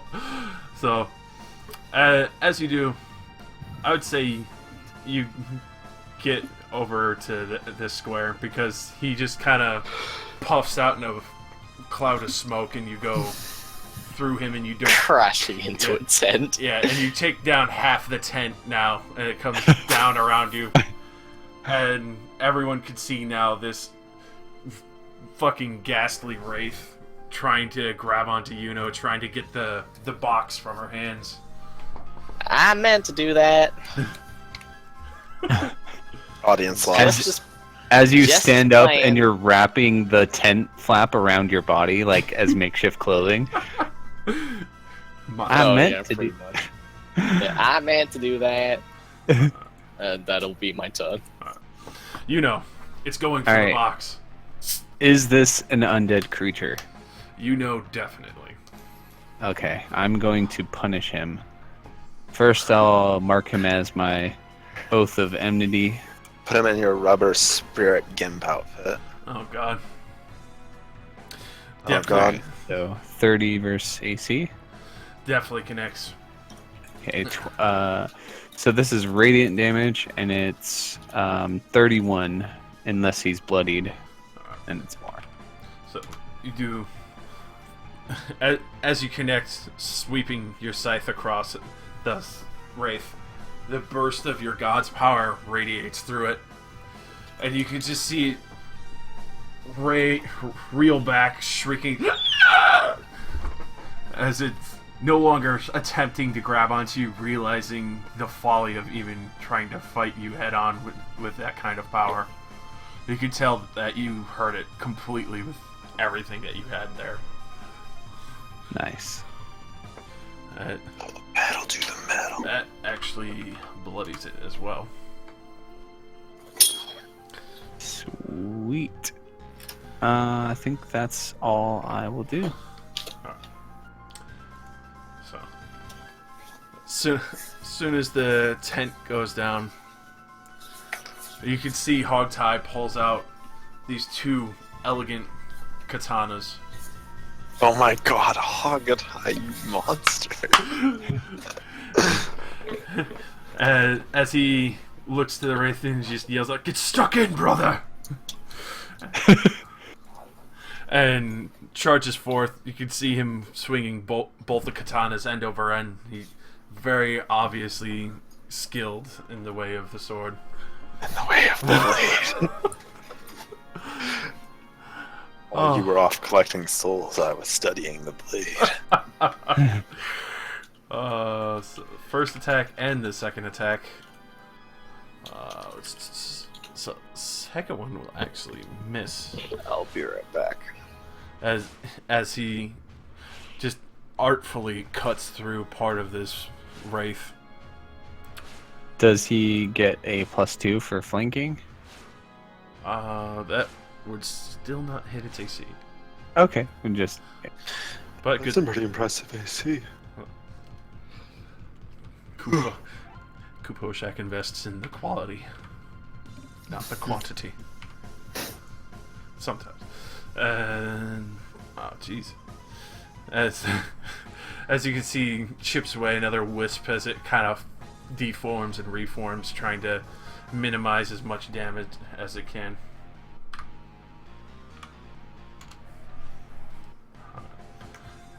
Gatz's turn as he raises up his full blade in excitement of rejoining his brother in combat.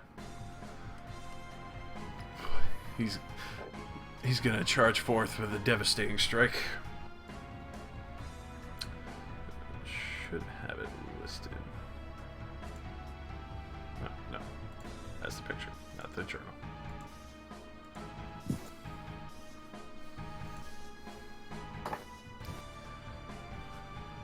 There we are.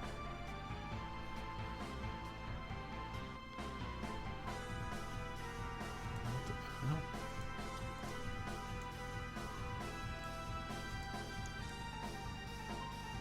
Interesting. Apparently no character sheets are visible to me right now. hmm. Oh, well. I'll just freehand it as he does a devastating strike, marking it as well.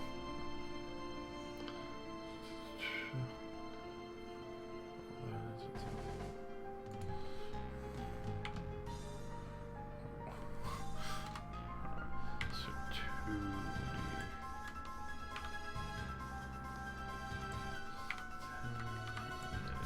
On top of that as well. For 12 damage as he tries to slice straight down the middle as the wraith kind of wisps to one side and gets another piece hacked off of it.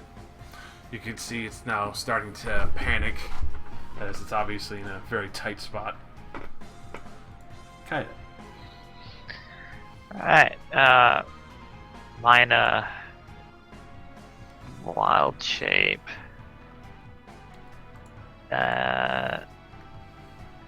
7 square movement circle, just around.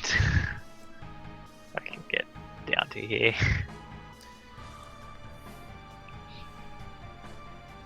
And rending claws.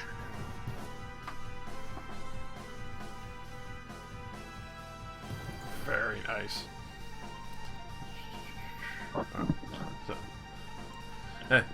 as you immediately come around, and do you do it with your claws or your fox form? I'm in fox form.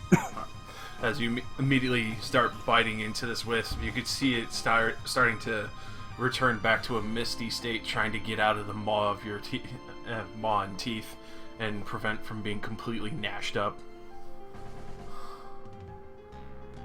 This is what happens when you are a shade. Paracelsus. Alright. I guess new truck? Yeah, sure. Where is it? It's one of the. I moved it. Okay. Powerful shot. Oh, damn. That definitely connects. Can you get combat advantage from range? If you have the feat for it. Or, There's a you feat know, for where it? it's Yeah, distant advantage lets you get CA against anyone your allies are flanking. Alright, thanks. I'll get that next time. Okay. Just for now, that's the damage. Alright. Plus 9 because vulnerable 9. Holy shit. So.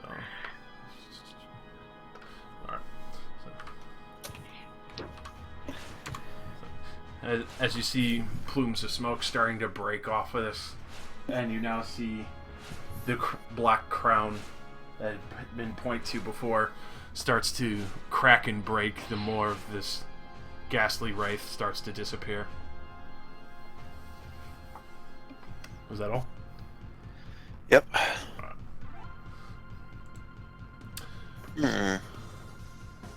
So, as this wraith is panicking, starts to shift out one. You can see it's now kind of looking for an He can't shift. He's immobilized. Oh, my bad. My attack immobilized him. Alright. So it's just a panic state. Then he's just gonna go for broke, and he's gonna make an attempt to grab onto you, you know. Okay. Spirit bomb. Give me your energy. As he's attacking, I'll say to him, "Tell your master to come meet us face to face if he truly wishes." Oh fuck! I will have him re-roll with a -1 penalty. Oh my god. Tell your master to come meet us and rolls a crit. Hold on a sec. Re-roll that. All right, Dave. Not much better. Oh, but it isn't a reflex. crit. That hits me. Alright, yeah. So basically, he's just like panicking, reaches out, grabs onto you, starts holding you tight, and you can see it's using a minor action to try and like search you for where you stowed the box on you, like handily grabbing into your armor. It's very uncomfortable. There's bony fingers everywhere.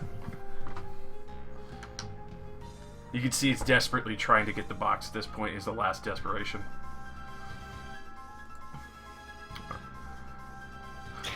I would be free if I got the box, but here I am. So, you can see Honorable. He immediately comes running over and draws out this amazing-looking Dao sword and just immediately brings it down with as much force as he can, straight onto the head of this to try and break it away from you. You know.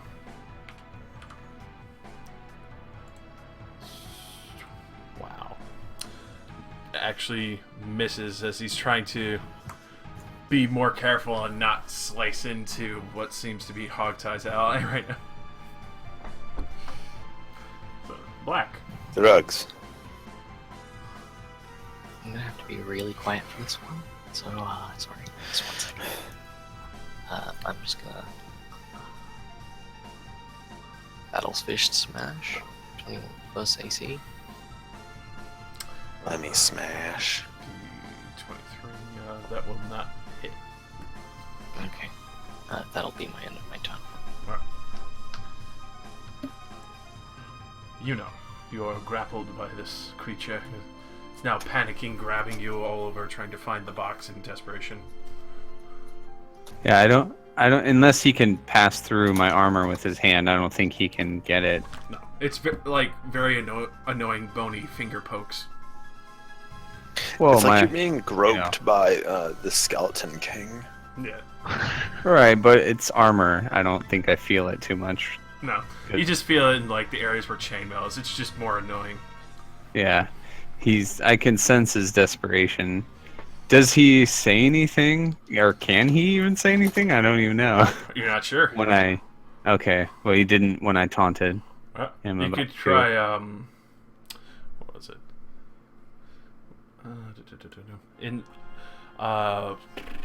Where is it? Dungeoneering or insight, if you want to figure that out. If it can't talk. At the same time, you can tell more damage is being done. The crown on its head is breaking apart. Well, I think I delivered my message to it, but if it doesn't want to reply, that's fine. Yeah. So I will just attack it, and this is with a +2 to hit. Oh, jeez. So. And that is 30, or actually 40 damage, 46 damage, because he's bloodied. So you will kill it if you want to describe it. 55 vulnerable 9 all. Oh, vulnerable 9, yeah. Mm-hmm. Oh, forgot about that. So how do you explode this cluster of souls? I just say, I have no use for undead that do not serve me, and I just bring my scythe down it, and the cut kind of materializes on this like spirit creature, and just rips it apart in like a very aggressive motion, and probably with like wailing as it kind of just dissipates. As you rend the souls apart, you see multiple faces breaking out from the body of this creature as the crown shatters entirely into pieces, clattering against the dirt. And you just hear different moans and wails of children, women, men, all very angry and furious as they disappear. Many of the soldiers there were asleep. Everyone's kind of now staring at you who's inside the citadel, kind of shocked at what just transpired.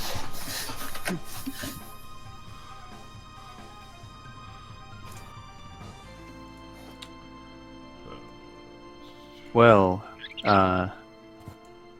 Hogtie, I believe you need to have your mages tighten security around here. Kuposhak's minions can't just waltz around. I'll have to bring that up with Sosa. That lazy fucking dragonborn.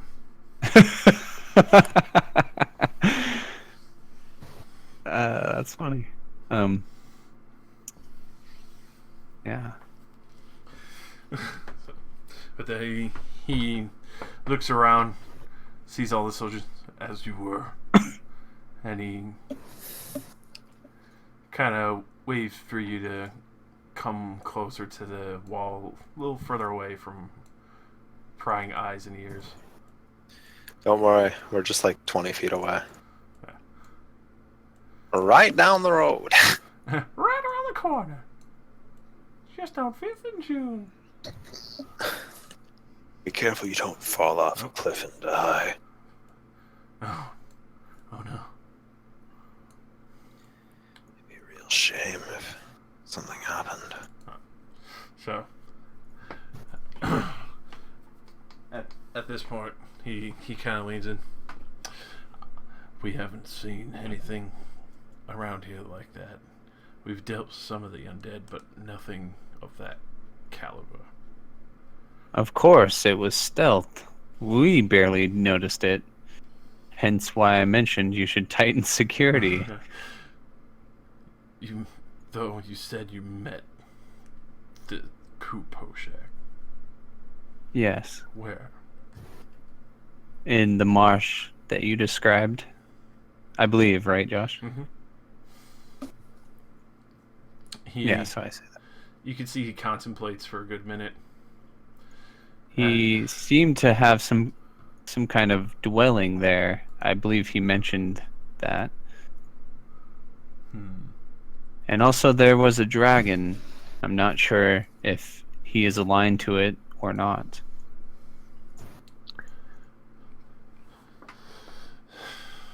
This place is a very confusing land.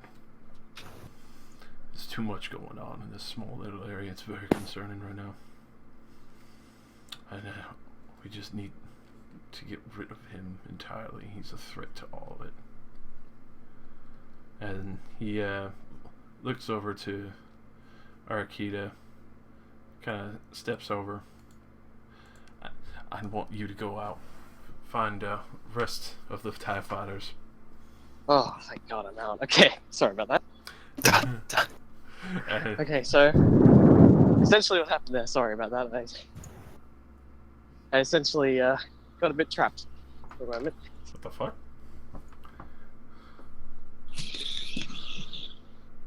I guess that's all the details we're gonna get. Probably. I just got, yeah, sorry. I'll explain more in a moment. There's a car goes racing off. He died. Run, nigga! Run! Holy shit.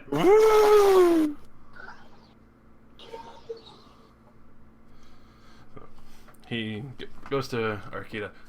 I want you to get the rest of the TIE fighters, tell them what's happened, tell them to comb over the entire swamp in that area towards the glade. It should be to the north of where they described. Hopefully we find something out there. We can find Yeah. get rid of that nuisance. I give him the best directions that I can. Like, if I remember exactly how far we traveled from that like ruined keep before we met him. You said it was like we went like 30 minutes or something. Yep. Or maybe it was longer than that. I don't know. Only a few minutes and then ported through the glade. You could see Arkida's ears kind of perk up at the mention of the keep. She's like, I know exactly where that is, so I'll let them know right away. And she quickly bows to Hogtie and then immediately starts racing off and transforms into her fox form and starts running at full speed. Doesn't even open the gate, actually just runs up the ladder and jumps off the wall. I was hoping to kill that troublemaker myself, but of course time is of the essence. Yes. We may have to get rid of him no matter what. Either way, with that, I'm not very sure this place is going to stay quiet very long, especially after that spat. So I suggest resting out. Is it not safe for us here? You've seen the outside. Yes. Then there's your answer. I was thinking more of the inside. Oh, well. Safe as can be. No. No, anyway. Well, at the very least, have those loyal to you watch over us. I will. 100%. I'll get her done.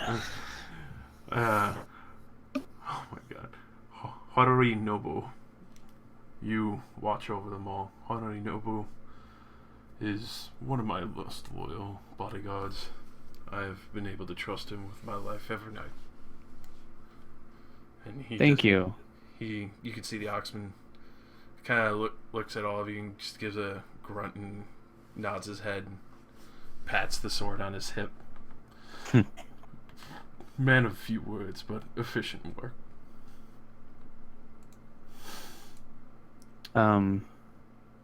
Paracelsus, make sure you, if you would, please, come by whichever tent I get put up in tonight. I had some questions I wanted to ask you. Of course.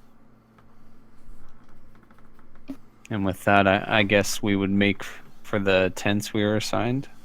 Yep. Or at least I would. The 3 down here. Okay. Oh wow. We get the rectangle tents. Outdoors. I've just realized that Paracelsus needs an umbrella. Under my umbrella. So Paracelsus needs a paracel? Yes. Paracelsus. It owns me. As you go, you could see Hanaru kind of just now follows you around, making sure to keep an eye out on everything. Just watching the majority of you. As requested, he kind of comes and stands by the stairs outside the tent and just keeps watch now.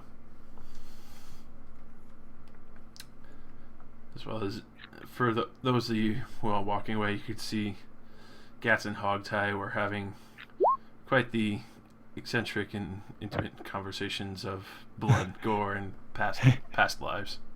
We just see them talking, there's no voice, but we see them making motions with their weapons, like of cutting off limbs and heads and shit. And Hogtie like motioning, he's tying someone up, like. I just realized the thing we never did in that campaign is have me string somebody up like a piñata while Gats chops them up. Oh, Good. that would be fun. Come on, Gats, hit his head. I know you're blindfolded, but you got this.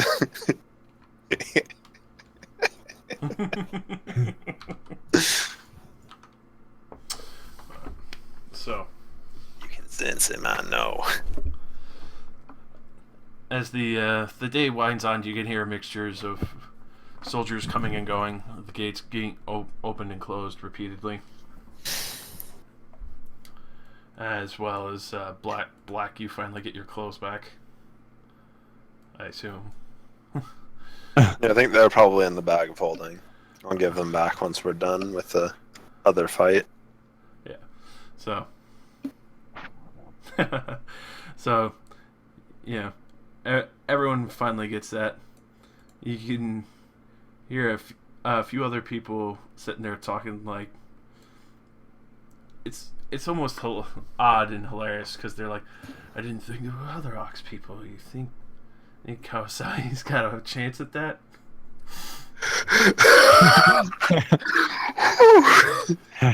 Everyone else is like, oh no, she looked like she was from the druid circle. She see that shit? She came in covered in vines.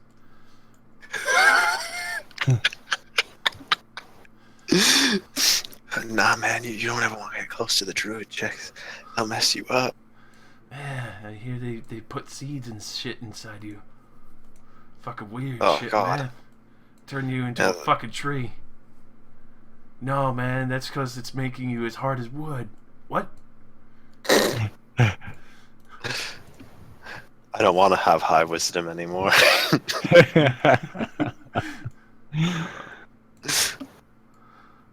Oh, God.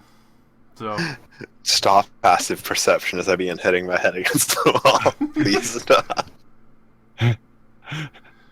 oh my God. So,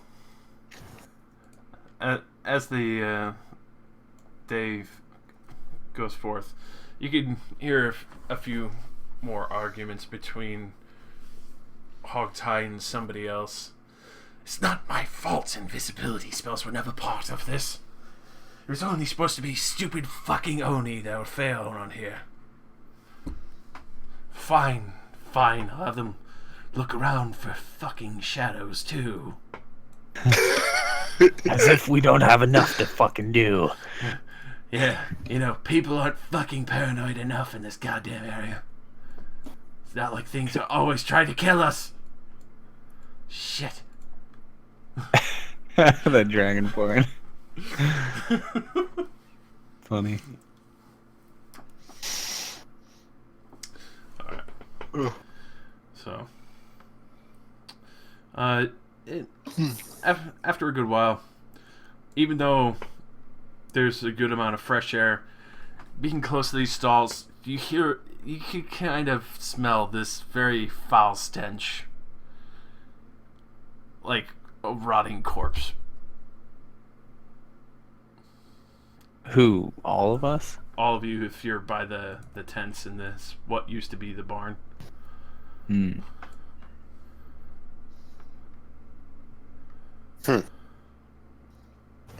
I mean, like the sub leader, as far as I've seen, is 8-foot tall muscle creature. I think he can eat rotten corpses if he wants to. True. It's protein.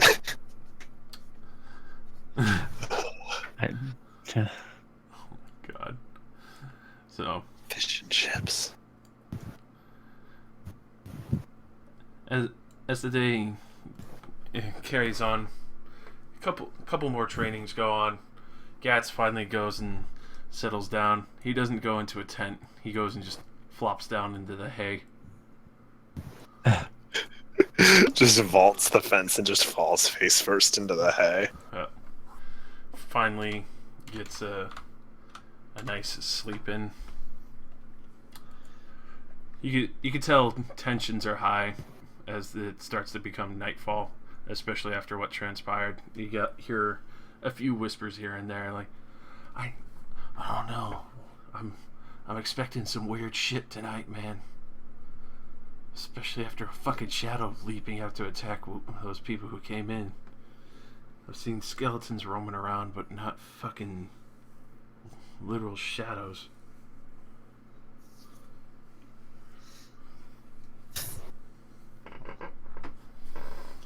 Alright, I'm gonna go visit Yuno at nightfall because I'm gonna give her the security measure of a lifetime.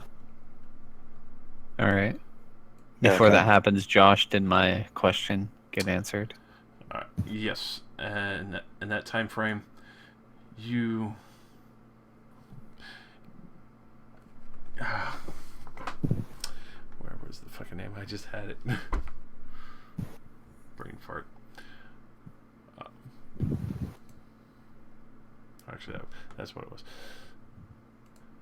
You don't get an exact name, but you get a direction. The box is getting. You get the sense that the box itself is actually getting frustrated, like something's blocking it from finding its target. I understand. What's the direction? It starts to give you a sense of the area where you came from, where Kupo Shack was. So what Hogtie said is most likely true. Ku Poshak probably has others there.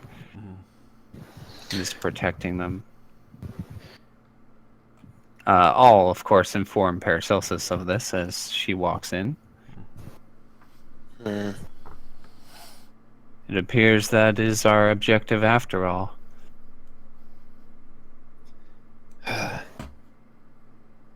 The thing was rather unsettling. I'd hoped to not see it again. Another thing why I called you here is I have the ability to ask the Dryad one question that she must answer.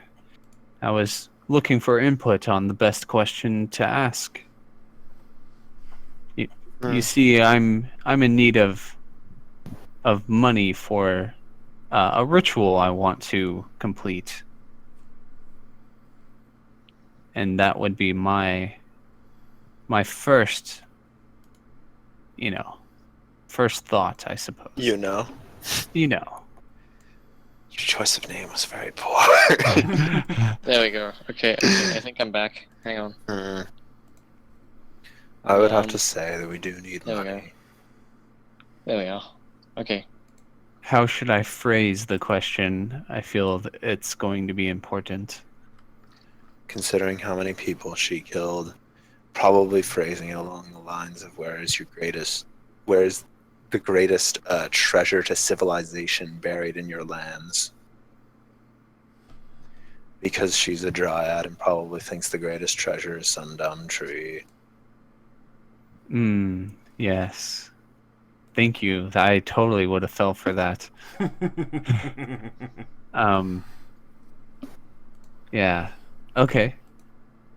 So, I'll pull out her soul in my Oh soul god, I want cage. to watch this. This is good. You can And hear her crying in pain. yeah, and I think I'll like Oh, boy. constrict the cage a little bit to get her perked up a bit. Oh god. You just hear the very faint, just. I'm not. Oh my god. I was Do it hoping to again. cause her pain like that. Do it again. Oh fuck. She's ancient, man. What do you expect? I mean, she whipped people for combat. Oh man. Yeah, that's pretty fair. Dryads. You Fucking- sicken me. So yes, I will ask the question.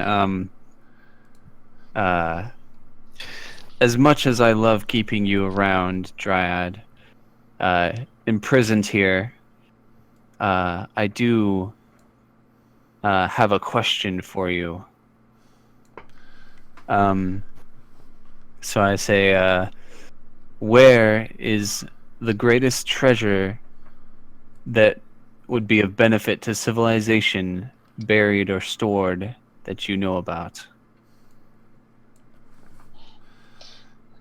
Oops. My god. It's a pretty good phrased question. It does immediately rule out her piecing out and telling you this beautiful flower. The most beautiful treasure I have. It's all I have My left. bond. You burnt my everything bond else. with the meadow. So you can feel her resistance and almost disdain for such a question of greed. Bitch, I got bills. As she starts to build up enough energy to answer you. The lost Shogun swamp, the castle that everyone forgot, half sank. The great lord who still resides there has a hoard greater than any. To the north. I know exactly where. Now enjoy your new accommodations as I Fuck. No! bust out the box. Don't! Please! Just destroy me! I just laugh gleefully and force her just slowly, as slow as I can into the box. Somehow I ended up on top of the wall. You look. I mean, you sleepwalk. And Yeah, my none of us are watching you right now. my last words to this dryad as the last bit of her essence slips into the box is, I warned you. As she hears these last words, she just hears. It's so much. Ah. Before one last scream echoes into the box. Huh. Someone new forgets to butt fuck when he goes back there. I don't say that. I'm gonna be honest. That's the best We know thing it's true. Yeah. about We know 100. it's true, though. He probably does it with the hilt of his full blade. And then the full blade. Oh. Ah, that was funny. I just really miss Gats right now. I wish Brad was here. What a cuck lord. So anyways, I think you should sleep in here. And I'm gonna take you outside. I'm gonna use the Exodus knife on the wall. Oh. Thank you, Paracelsus. I'm grateful you care about my safety. Yuna's kind of at a loss for words. I mean, you do also carry the box. It is my goal to see it filled. You are a hard one to read sometimes. I did not know fully if that was your intention. I am relieved. Thank you. Mhm. And I'll step into the rift. Nobody can see inside, and they cannot open it from the outside. It'll be there for about 6 hours, so rest up.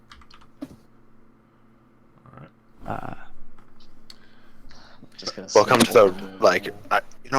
is it a glaring white void? I just thought about this. I don't think that would be very sleep-inducing. Let's say it's a glaring black void.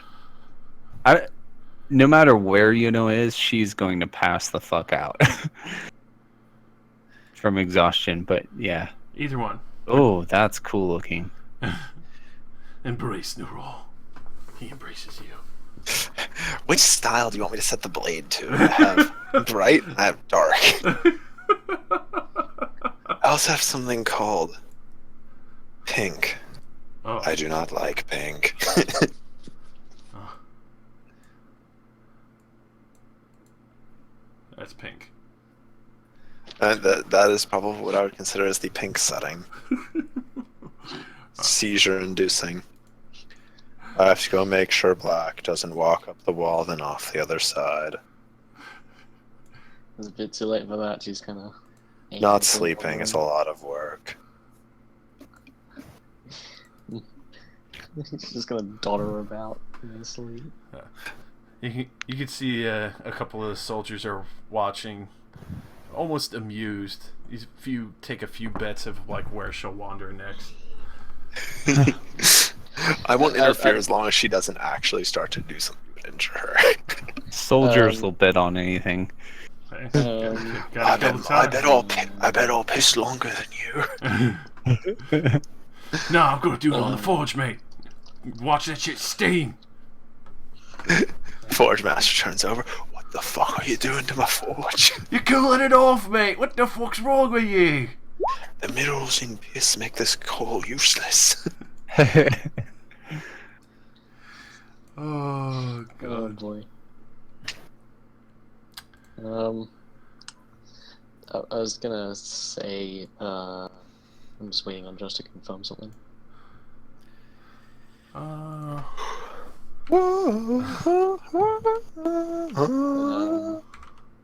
God damn I it. guess Paracelsus probably like, Paracelsus, probably just as you're watching me sleepwalk, you can notice some strange vines start sprouting out from like the back end of my battle fist and start wrapping around my right arm a little bit as I sleepwalk in the night.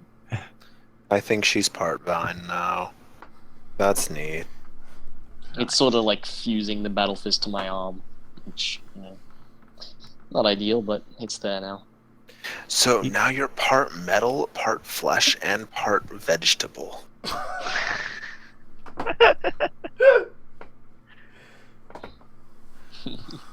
You're becoming like a 33% oil. A few soldiers do take notice. They're like, "Oh, look at that! Look at that! Touch from the circle! Look at that shit!" No. Yeah, man. But they really wish I had TV. I'm just gonna keep wandering around in the night. No sense of direction. In the middle of the night, Kaida, you see Arakita return. Just kind of casually strolling up again, holding up the insignia again. Looking very exhausted from combing over the land. Obviously, this has been a very taxing day for her. She looks very, very haggard. And just starts strolling in, doesn't even really notice that you were sitting on top of the wall. You could tell she's just intent on going to sleep.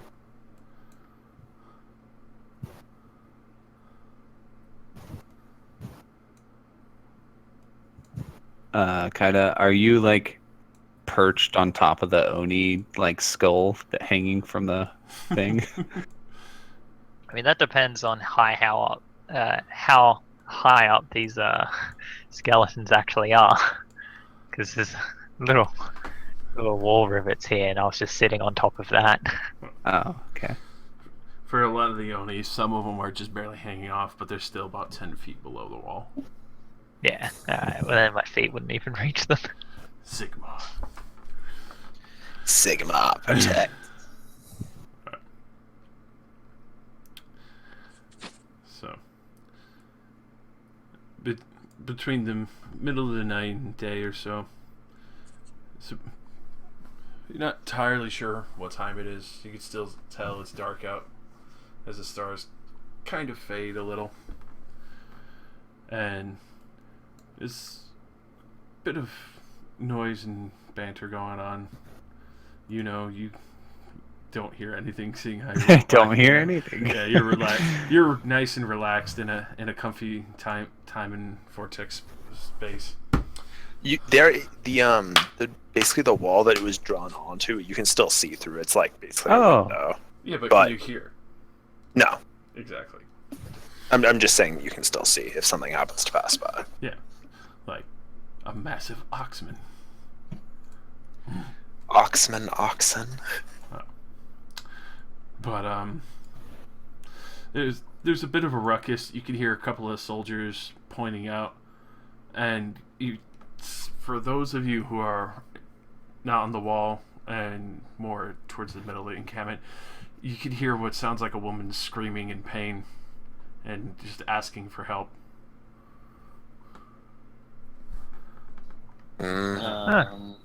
Which wall? Am I familiar with this scream, or is it new? Far left. I've heard a lot Is of this the screams new of scream? pain. I'm gonna go walk up onto the wall.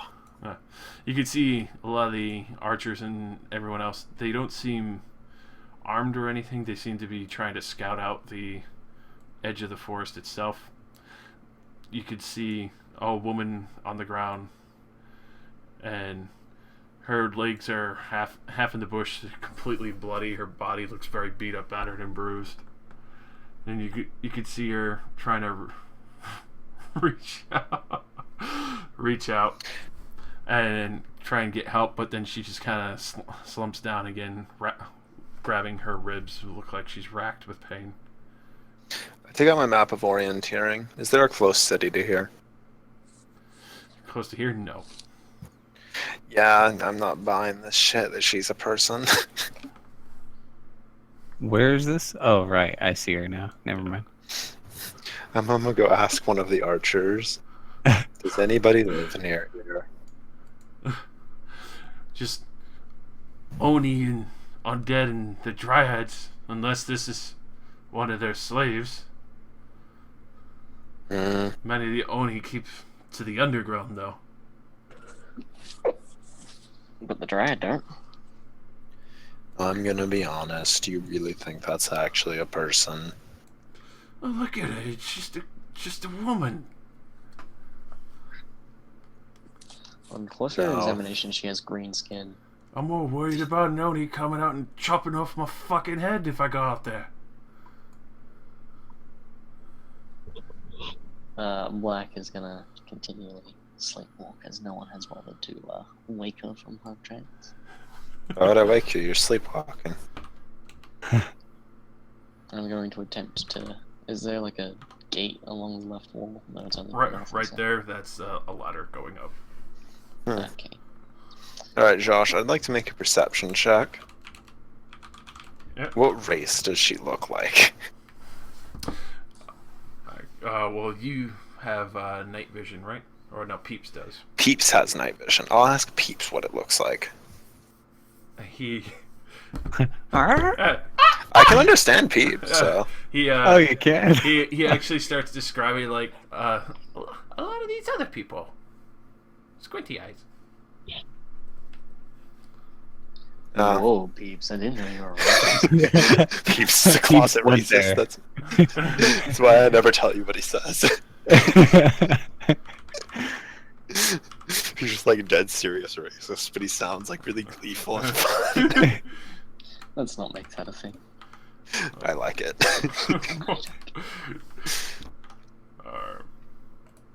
But Does she yeah, really look like she's missing her legs, Peeps? her legs in bush, like something stuck.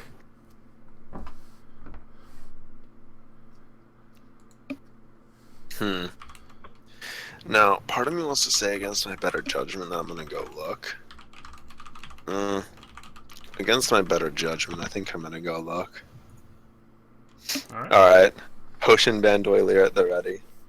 I'll be right back. I'm just gonna jump over the wall. All right. That's It's a 30-foot drop. yeah. Oh, really? Yeah. Never mind. Okay, Yeah. then. Yeah, I was about to say that's 30 feet down. I'm not Kaida.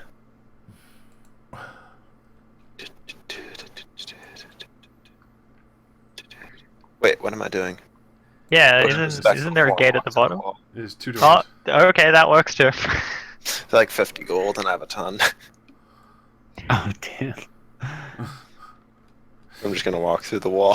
All right. I imagine like the guards on watch just like, did he just go through the wall? Yeah, they're looking like What the fuck? I turn on the Delver's light on full blast. All right. So, as you approach, she's like, "Hey, you, please help me. My legs, they won't move anymore." I'm gonna walk around to the side of her. I sense a trap to destroy the Jedi. Hey, did Paracelsus leave a door through the wall? No, I literally walked through the wall. Yeah, she drank a potion of spectral form, which allows you to phase. Ah, through the damn, I wall. was gonna say, if you made a... Oh, she walk out. Oh no! The hag's doorknob was 500 gold. I'm not going to waste a hag's doorknob, like, Yeah. ever. I only had one of those. I think I also have a ghost ale. Damn, I was gonna say, if you had left an opening, I could have just walked straight through. Okay, Josh, I'm gonna walk around to the side because I want to see how her legs are trapped. Okay. It seems really weird that her legs would get trapped at the very edge of the clearing. So, it looks like some kind of vine has caught around her feet. Josh, are these? I know I'm not there, but are these archers like trained on her? Yeah, they're all watching because they're. If you were there, you would be able to tell. Like, obviously, what they said to Paracelsus. They're scared shitless of an Oni just coming out and just smashing them all. Okay. Because it's very obvious from the myriad of Oni bodies that still litter the warfield that they're still playing around. Okay then. Seeing as how it looks. Alright, one more question. Mm-hmm. Are you a dryad? Oh, what? Just help me already. You're being oddly pushy, but alright. Alright, Josh, keep in mind I have multiple spectral form potions on my belt. If she tries to grapple me, I'm peacing out. Alright, I'm gonna grab her. Okay. I'm gonna try to move her and see if she moves.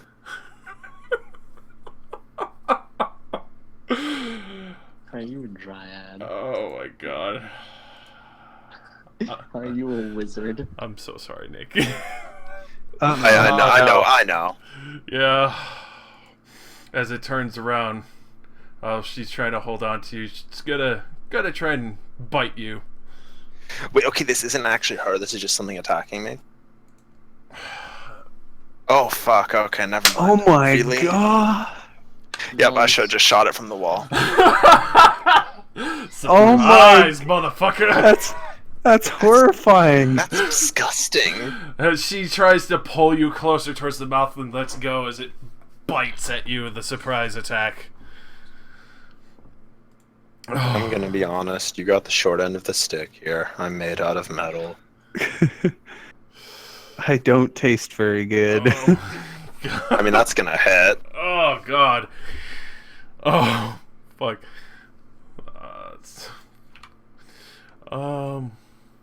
As it gnashes into you, as this humongous maw, what looks like a makeshift dragon formed with the bottom of a woman, just fucking turns around entirely out of the bushes, disguised with its green hide.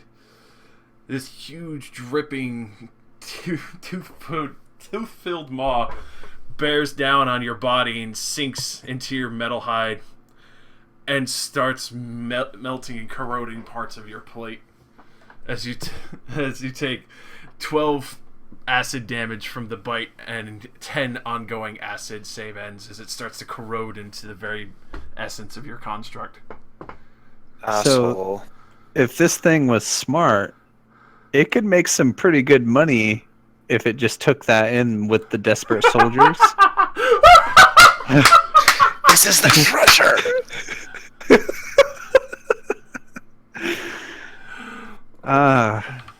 Hey guys, I'm ready for breakfast. Where's Paracelsus? You've just taught Paracelsus a very... I mean, this is incredibly illuminated. The archers can see this. Yeah, they are definitely getting in on this shit, as well as the fucking blighters. Oh my fucking god. Oh, we haven't seen Paracelsus in a while. I guess they got dominated for like 5 turns in a row. Oh my. Let's just not go after them. I'm sure they're fine. Alright. This guy can't do anything. As you hear mass panic among all the soldiers atop the wall. As Paracelsus, I imagine you scream out pain. Peeps screams out in fear. More of an exasperation, like, this is the one time I tried to be nice. The one time. Never mind. That's the. Wow. 3 and 6. Just throw black on there instead of me. That was a bad move. Oh, There we go. the sneeze face of the century. Alright, Black will just wake up from all the screaming and panicking. Vigil. I assume I've got my armor and weapons back. Yeah. I gave them to you. Radical. Radical. Radical Islam. Yeah. That image is just so great. It's just radical Islam, and it's a dude dressed like, you know, typical Arab men, like skateboarding. I love that one. Alrighty. So, where is the vigil? There's so many fucking PDFs.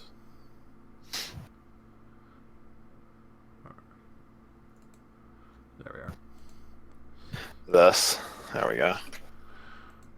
Hell yeah.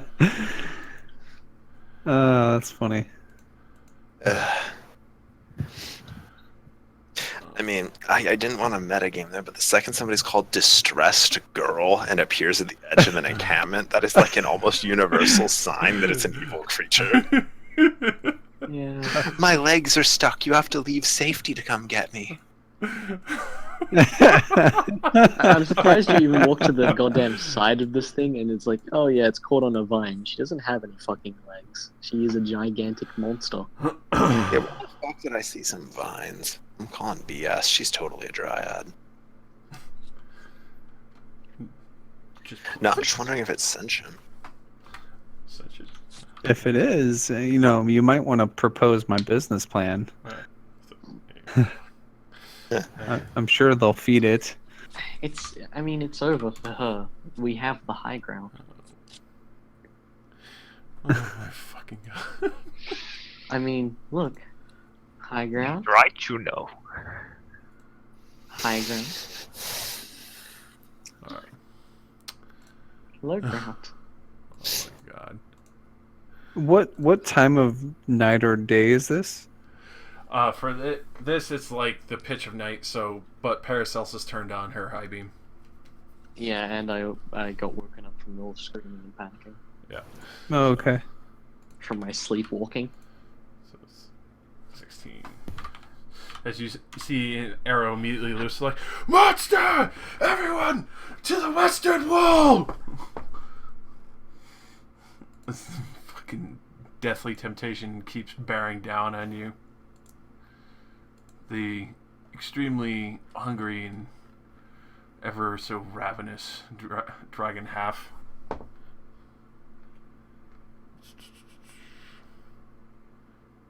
What even is that thing? Oh god. A deathly temptation. So. Not as bad as the 3.5 tree that eats years off your life after it grapples you. Yeah. So. Then it's going to try a breaking bite on you now. That's good. You should drink one of those potions, you know? I mean, that misses, unless... What is that hitting? I mean... AC. Okay, I know. The only thing that would hit is Fort. Alright. So it just tries to bite down again, acid splashing everywhere, not really sinking more into your construct veins, but just kind of washing the dirt off, but as it's trying to pull you deeper into its maw. I'm really made out of metal, I swear, I'm not lying. The vigil continues its hellfire. The soldier, this one, obviously this one, not a veteran, kind of freaked out from this terrifying sight. Fires extremely wide and just goes disappearing off into the brush. The healing branch runs over. You can actually see her unwrapping rope. This is actually a regular endeavor from what it looks like. As she throws it down the side, it's tied around her waist. She's like, "Get back up here! Are you crazy? I'll heal you!" Don't worry about it. Paracelsus. Alright, I've had enough of this shit. You 5 take- foot step, drink potion of phasing. What? I take 10 damage. Yep, 10 acid. Okay.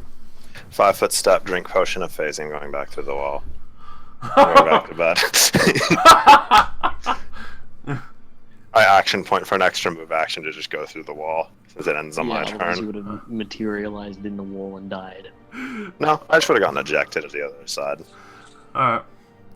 You could. Oh my god. That's fucking perfect. So, literally, you see the rest of the vigil. This, you just fast forward.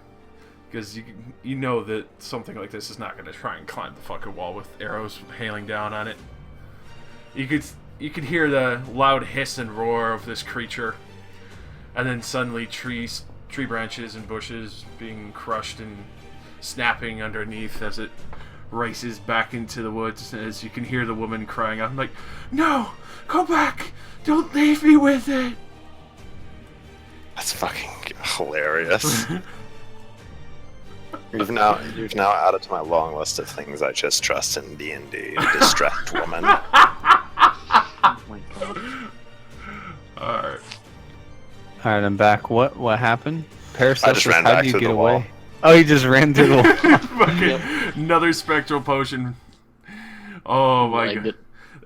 Everyone was just hailing arrows down it, getting ready, and the creature ran off.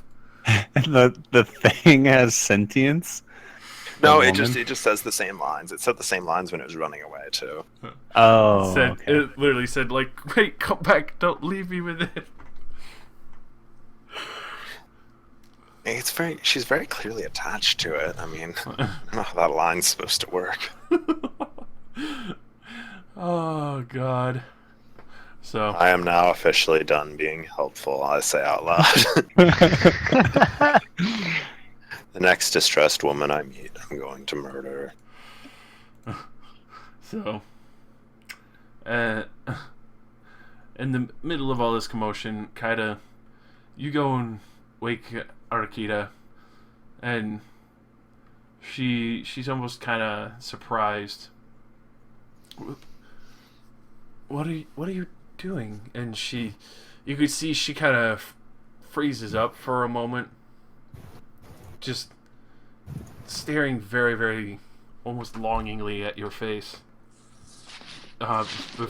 Before recollecting herself, like, oh, what?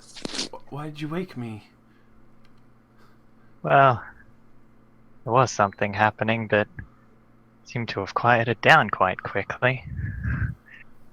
I guess it's no big deal. I'll, talk to you later. You could see she's kind of like, I was sitting on the wall pretty much the entire time you were gone. You looked pretty haggard, so rest up. yes, right. And you could tell her eyes are just completely transfixed on you. Yeah, now's not a good time. I'm in the middle of some calibrations. Oh my god.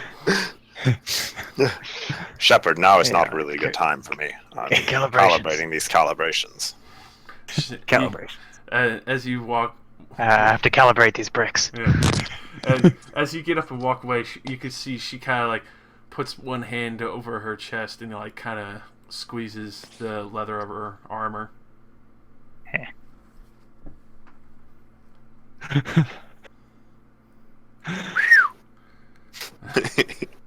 Oh. Now it is time for tea. I completely forgot the telepathic instant messenger thing. That would have been way funnier. Oh, tell you. Aw, damn it! That would have been great! Help. Do you need help? Help me! Do you need help? Help me! Why aren't you helping me? Do you need help? God damn it! Fucking, I'm coming to kill you. Just continually mind poke it with just arbitrary questions. What's the color of the sky? Another thing of mind fuckery to add to your guys' list of never trusting me again. I mean, I knew something was going to go down when it Oh, said yeah. distressed girl and Yeah, had that image. That was way, way, way too sauce. I know. Hey, not all creatures are that intelligent. I don't even call that intelligence. I just call that being an asshole. It's a mimic. That wasn't even a mimic. It was just like an anglerfish. Yeah.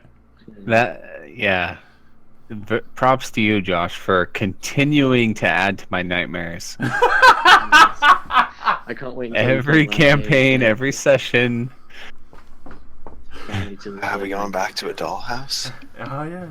Didn't you know Japanese are famous for their dollhouses? Or Going one.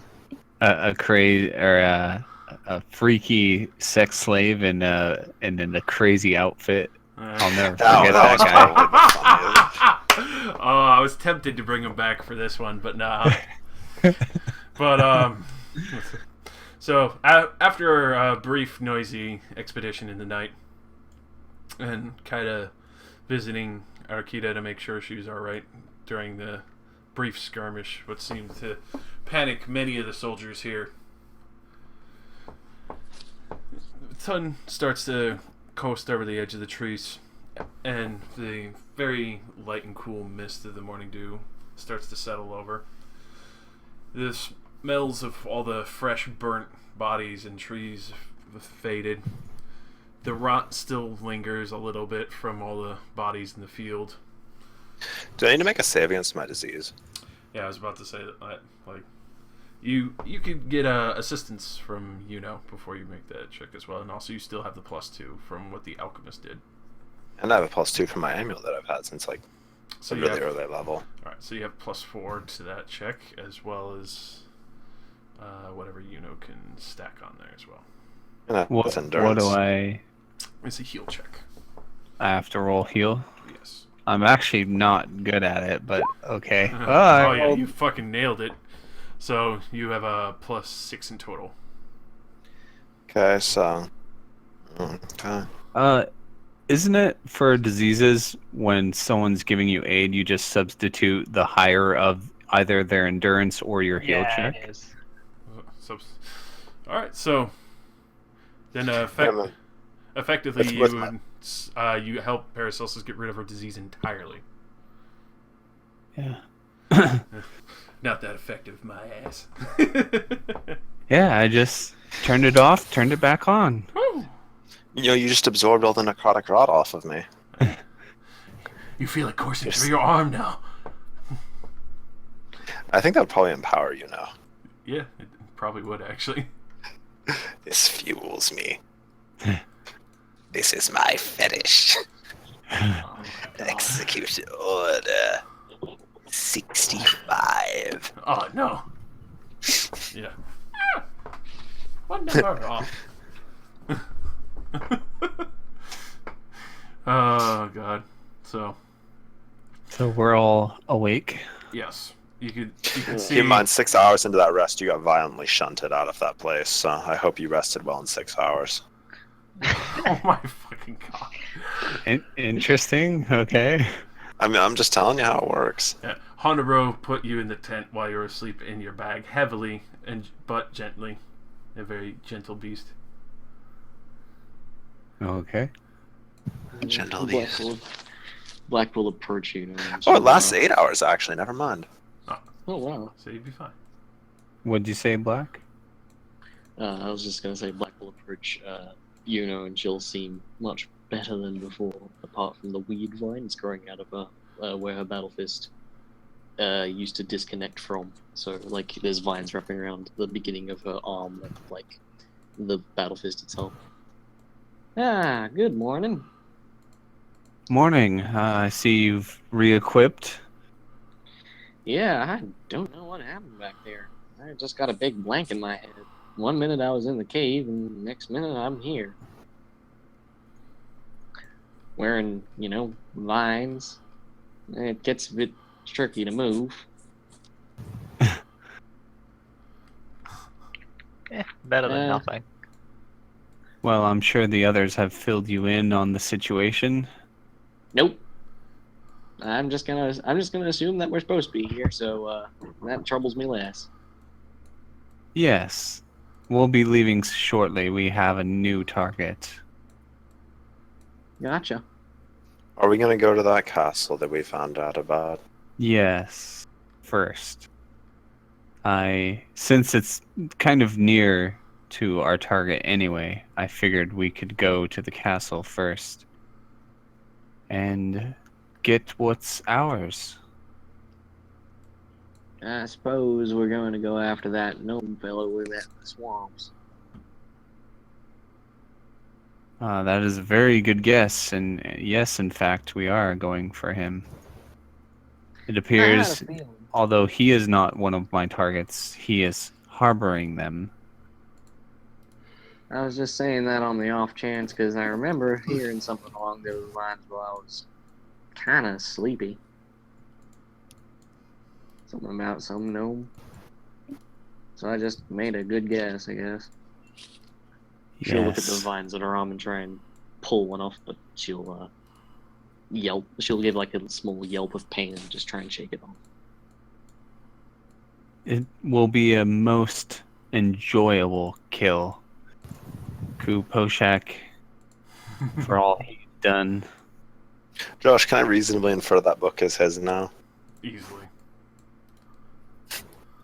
Did you know that book that we got way back when? I'm pretty sure it was his. Isn't that interesting? Yeah.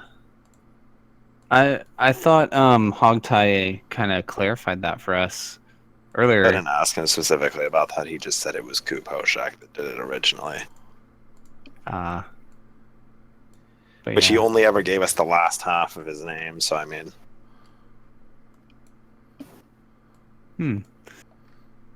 Yes.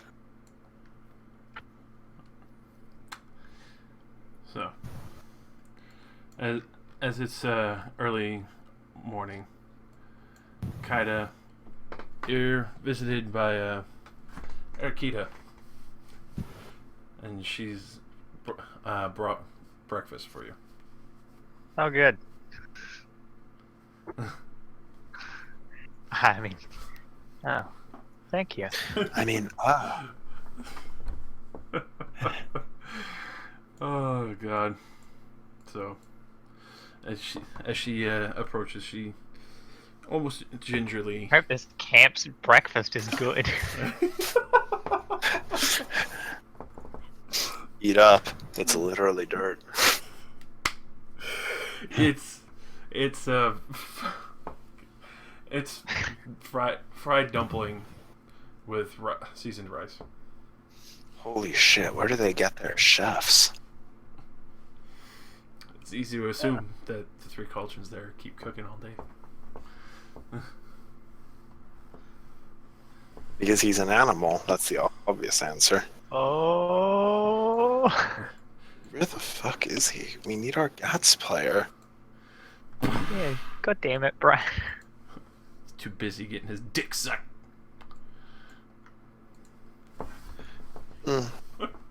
I've now made the assumption that if Paracelsus dies, I just have to bring Hogtie into the fold. I would allow this. I agree. But I have no plans to make Paracelsus die, so it would be a Unscripted death. accidentality. Yeah. Because I like all of my characters.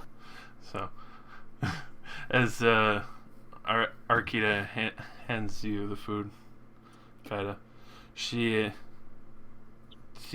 looks at your party and then to you like, are you leaving so soon?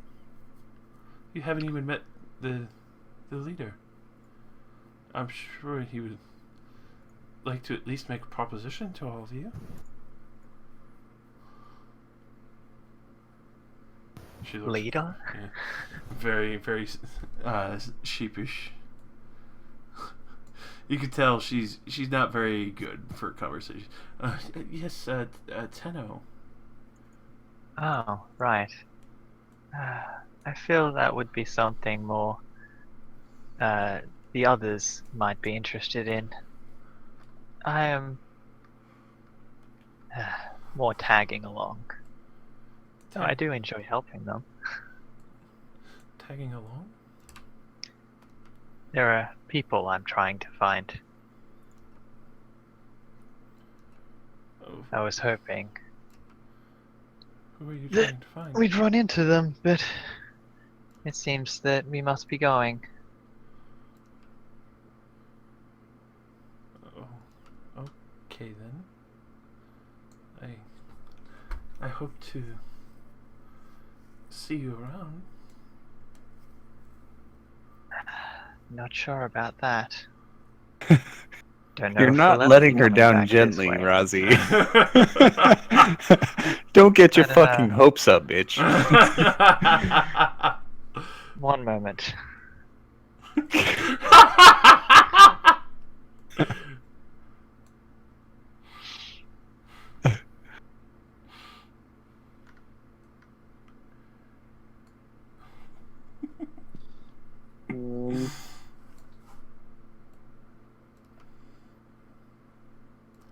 Afraid no.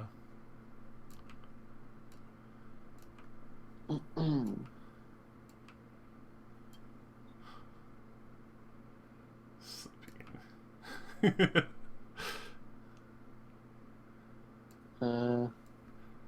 So, in the brief time of that, you can hear some of the soldiers are bringing up a commotion again. And you hear what sounds like hoof gallops going around the castle. Horses. Horses. And you can see a lot of the archers are knocking arrows, getting ready, and standing, at attention. You know. You could see some soldiers rushing over to the catapult. I'll ask the nearest soldier what's going on. Skeleton riders. The bastards twisted the horses that we lost. Who commands these skeletons? We don't know. They showed up. It was during the time when the Onis were starting to be a bigger outbreak. The Are they Onis, attacking? They're just circling. They're just menacing. They're just looking at us. They have no eyes. How do you know? They're just like, they're really polite. Like, hello, how are you doing? We're here to offer you a trade deal. Oh, it's disgusting. They can speak English. Oh. Very well. Thank you, soldier. The soldier nods and he starts rushing up the stairs, getting ready. You can see many of the soldiers are bracing themselves for possibly the worst, especially after the demonstration of what happened the other day. I'll just turn to the others of the party next to me and just say, undead always have a master. I wonder who commands these. Let's be honest here. It's probably the evil midget.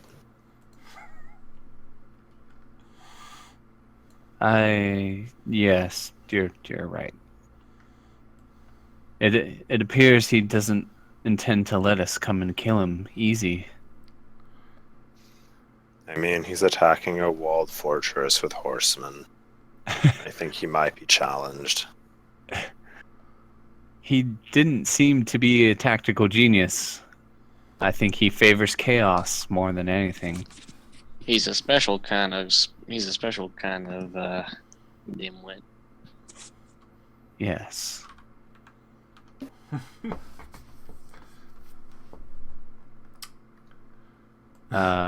But Rozzy, are you back? Yes. Okay. Where is it? The map of unseen lands. So Kaida Yeah. comes out of the tent with a cup of tea in her hand. Time for tea. I made so much tea. Just be Uncle Iroh from Avatar. That's always time for tea. Oh my fucking god. Damn right, there's always time for tea. Especially because you're in Britain. Oh. Ooh. Do you say it's tea time, chaps, and then you tip your fedora and head down to the tube? God damn it. Oh my fucking god. Apparently Anyways, there's an let's go election see or what's going something. on. There's no one here. I'm gonna walk up the wall. I want to go see what's going on. Alright. So, right now to the south, you could see many of the skeletal riders.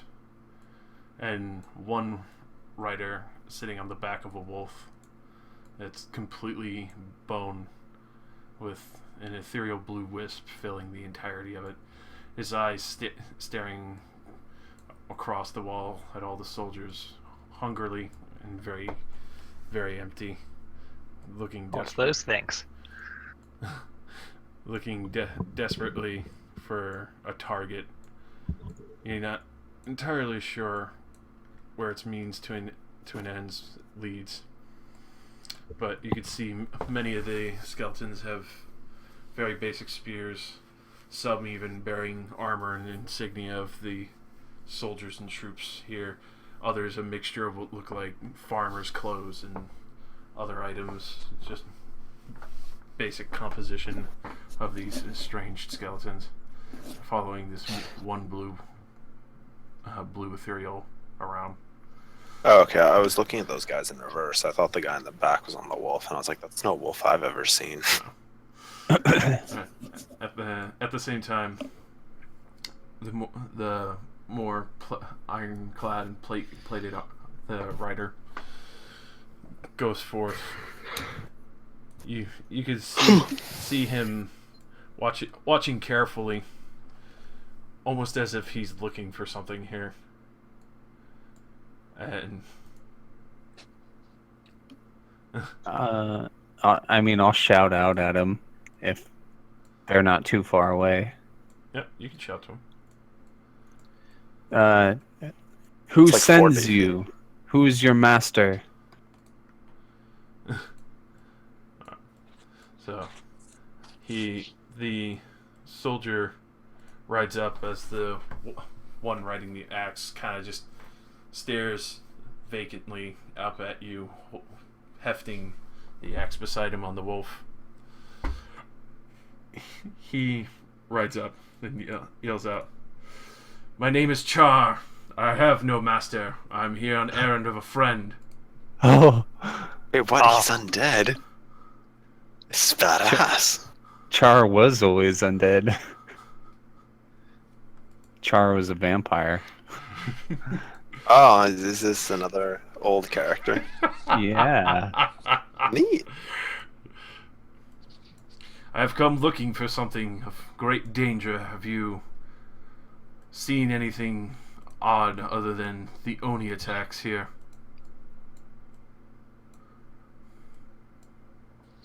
I'm shaking my head no, but I assume Paracelsus might chime in. I mean, I was just gonna say, no, nothing more dangerous than the average amount of people here. This chick's got a badass looking scythe. Oh, she's casually strolling over. I like the scythe. That's a cool image. As you looking, roll bluff. Yeah, I don't see why this is a bluff. I legitimately, I don't consider the box dangerous. That's true. Then roll diplomacy. Yeah, okay. I was gonna say, I think they're the same score for me. I was just gonna say I should have to roll diplomacy because I don't consider the box dangerous. Oh my.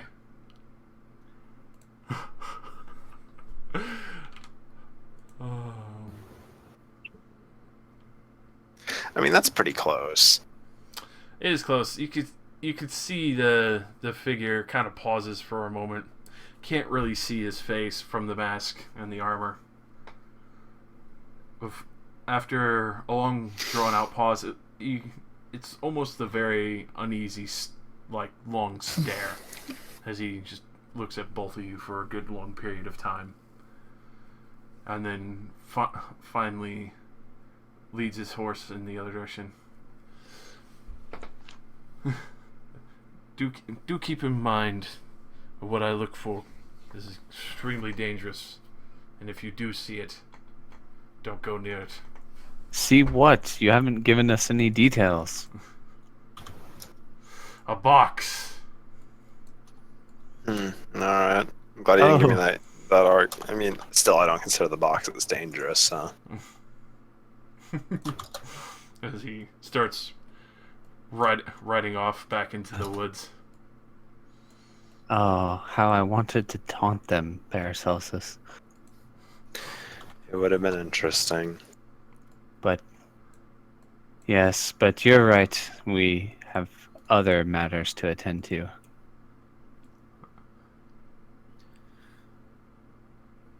Better we Yes. cause no more trouble than we need. Wonder how long he's been looking. You can see there's almost like a small divot of the horse tracks around here. You could tell before that man had arrived that the skeleton riders themselves have been drawn to this location.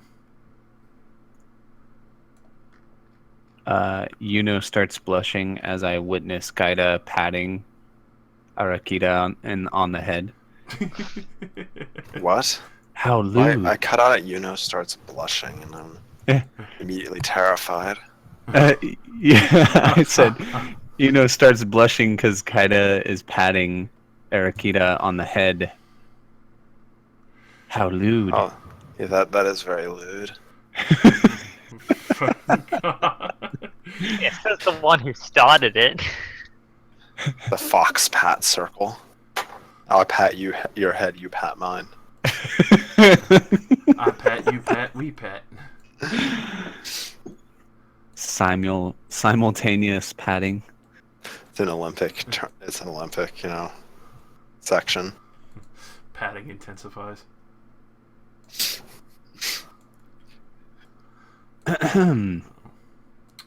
Well,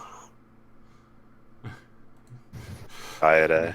You could see the woman with the scythe seems transfixed on all of you. That's good for her. I'll say, oh wait, is she super far away? She's staring down at you from the wall.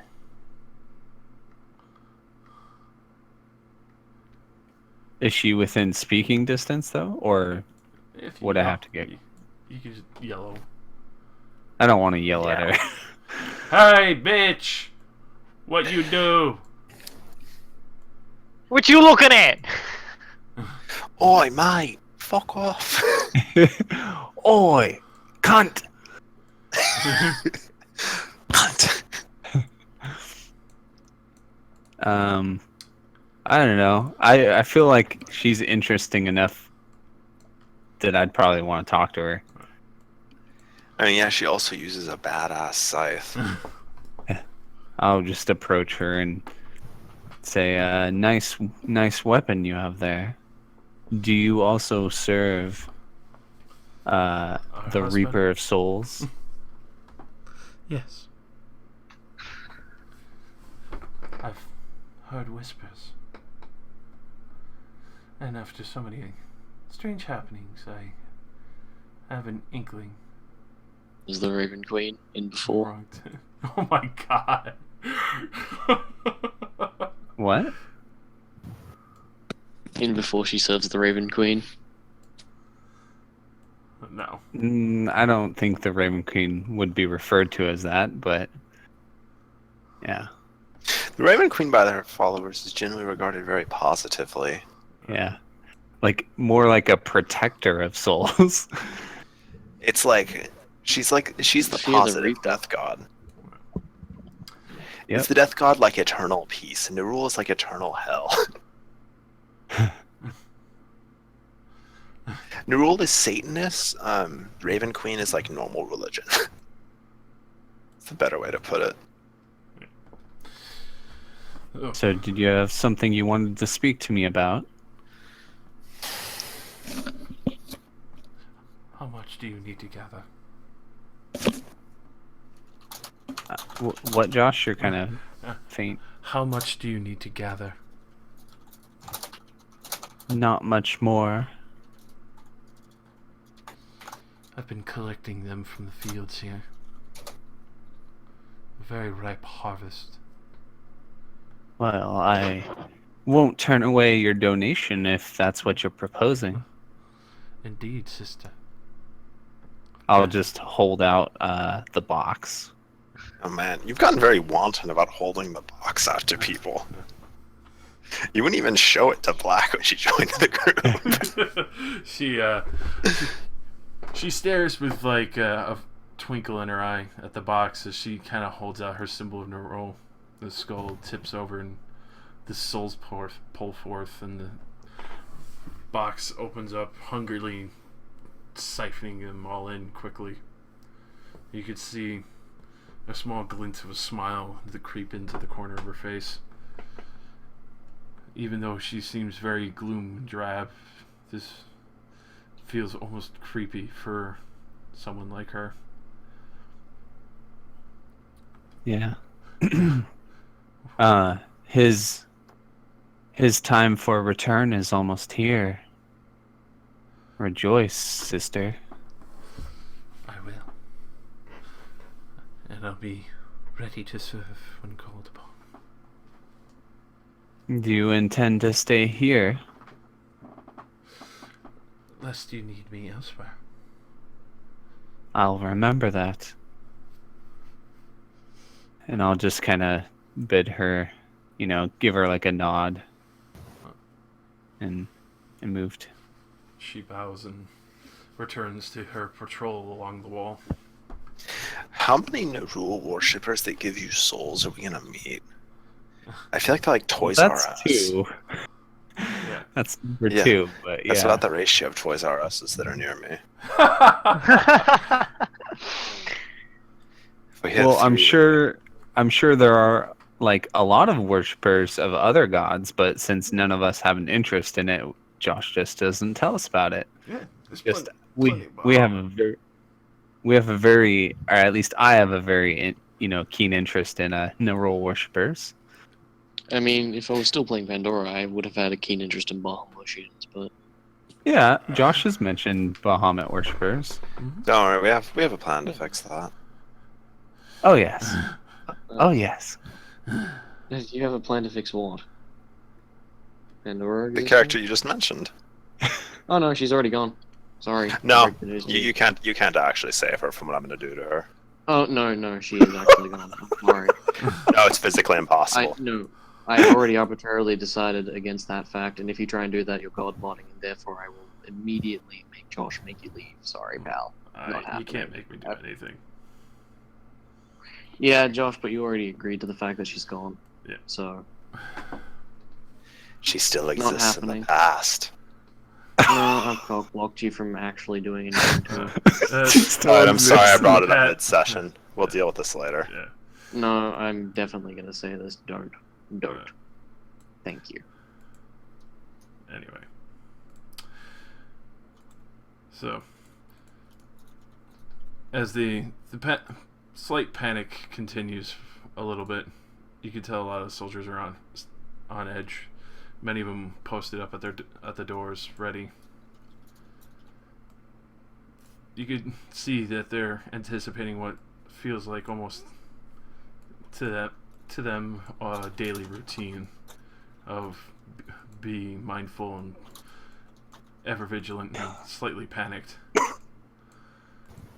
but also it would keep you alive and on guard. You do see a number of people looking to the northern side of the door, as they do have a small alert of what is going on in the furthermost district of where you came from. A lot of people are almost kind of stunned from what you could tell at the distance, and you can hear a very strange percussion of armor. It sounds enormous in size, and a very loud, thunderous shield that sounds closer to a gong.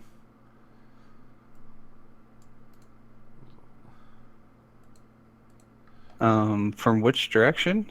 from the Does this north. happen? North? Yes. Oh, fuck. It's the... Oh, I recognize some of them. I hope Hogtie remembers what I said. It's those fuckers. I mean, I do really want to kill them, but... Yeah, I don't know. So, what? Come on, everyone. Let's go see what the commotion is all about. Is that a gong? Yeah, you can literally hear just boom. It's almost strange. It's almost like somebody calling for like a town meeting, practically. And oh god.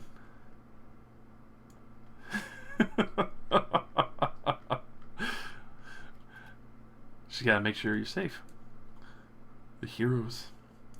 So, as this procession comes out, you see a very regally dressed Oni male, very very pale and very white hair.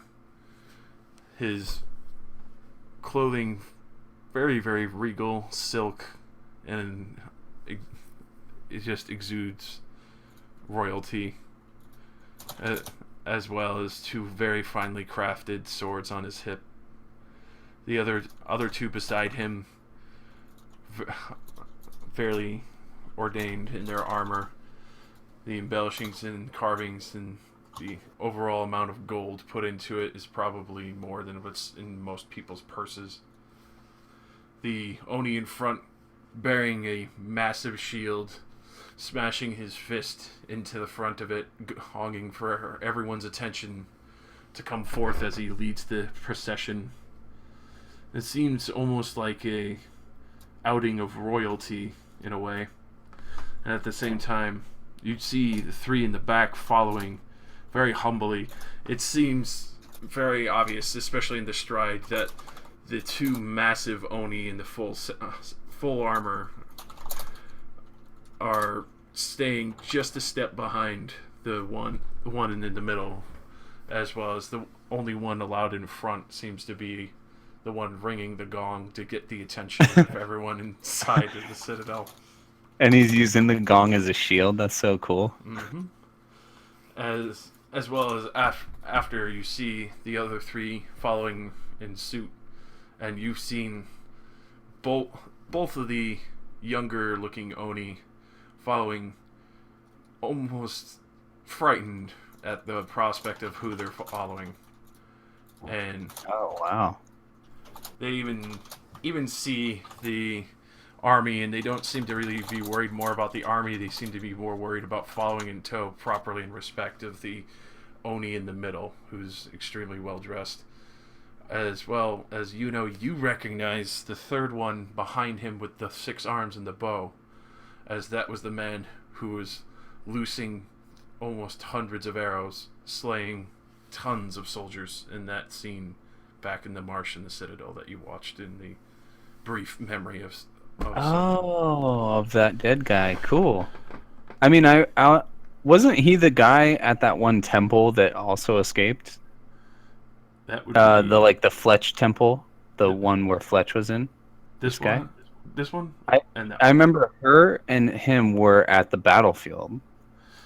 or were these they two were also at the temple as well. Oh, they were at the temple too. Okay, I thought he was, but No. okay. He was from the past visions. This is the first time Oh. you're seeing him. His Interesting. bow is made of mixture of gold and what looks like to be some kind of silverish metal, and a very odd-looking arrow. Both hands out holding flowers in respect, as the other hands are down at his side. And you could tell he himself is very regal, nowhere near as much as the one before him in front of the procession. Mm-hmm. And you could tell he keeps the arrow and the bow at the ready Excuse me, dry throat. Arrow and the bow at the ready. Obviously, extreme caution. Even both of the other fully heavily armored Oni, as they walk beside him, ever vigil, making sure that if there's even the slightest bit, you could tell they're ready to jump into action. Okay, so there's getting our attention, Yep. or the fort's attention. So,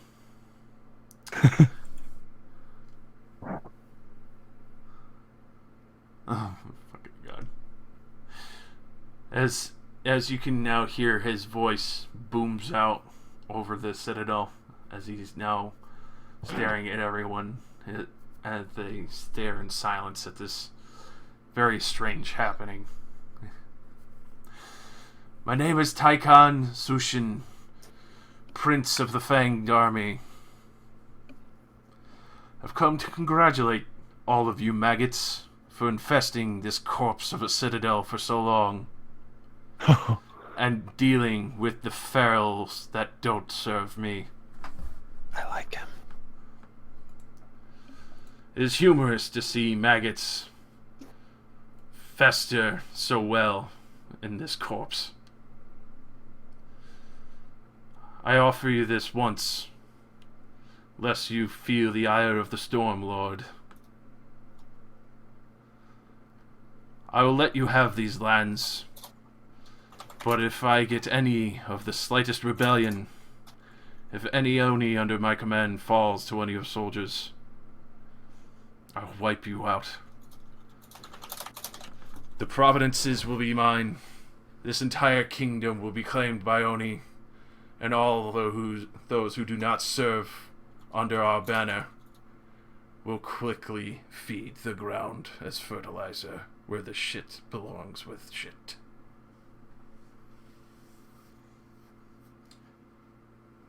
What say all of you? You see your families burnt and fed to the rest of my soldiers?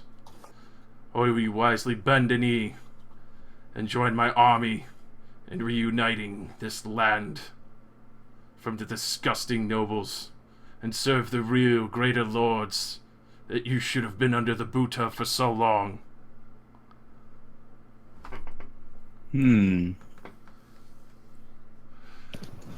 I look around for the commander because I assume he's going to give them an answer. Oh, yeah. What was his name? Nissan?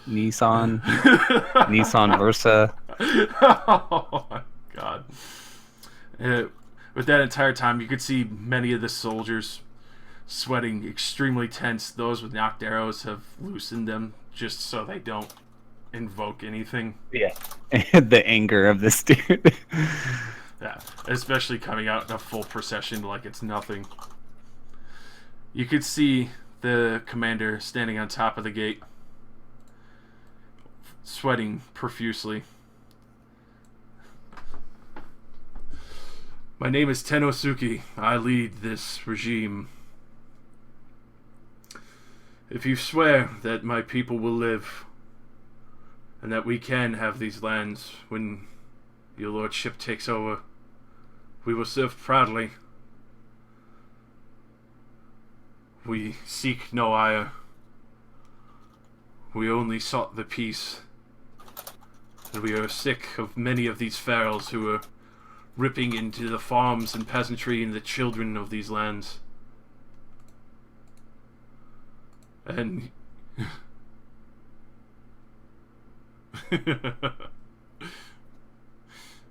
and you could see him actually take a knee and set down his helmet. You will have my blade, my lord. And please do not unleash the terrible storm that we've heard about. And with that, you could see many of the soldiers look almost shocked at this very statement. But at the same time, Tenno is obviously very tense. You can see the sweat literally dripping down his face. It appears that this man possibly knows far more than what the soldiers know, and who this prince of the Fanged Army is. You mean he knows more than we know as well? Mm. 'Cause I don't know who this nigga is. Yeah. That's what happens when you don't mesh with the politics and you just go on a murder spree in the middle of the castle. True, true. You don't get to know the movers and shakers. Yeah, and I think it's better this way. Yeah. And adds interest. And with that, you could see a very wicked and wide grin come across the Lord's face. Very Oh my good. god, is that Gats? Holy shit, he's alive. Are thou Just in time for prepared? the session to be just about to end. Nigga, fucking send me shit by Skype. Swear to God.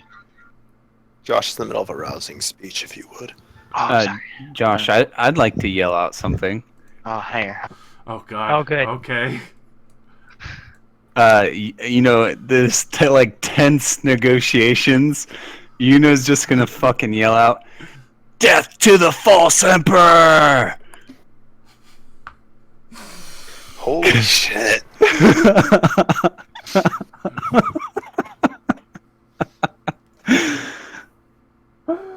Meaning like the Jade guy. Yeah, I know. That's why I'm laughing Okay. so hard. I just want to clarify. Hey, you actually hear many of the other soldiers and all of Hogtie's TIE fighters, which you can see are, TIE fighters fucking triggered. yeah, you can see are actually the majority are Haikyo Genkai, Tengu, and others. All cheer out, and then the entire citadel, some you could tell were confused of joining the Oni. But then you could see the rest of them realized what this means is that they could completely upheave as the whole entire bastion starts to cry out in improvement.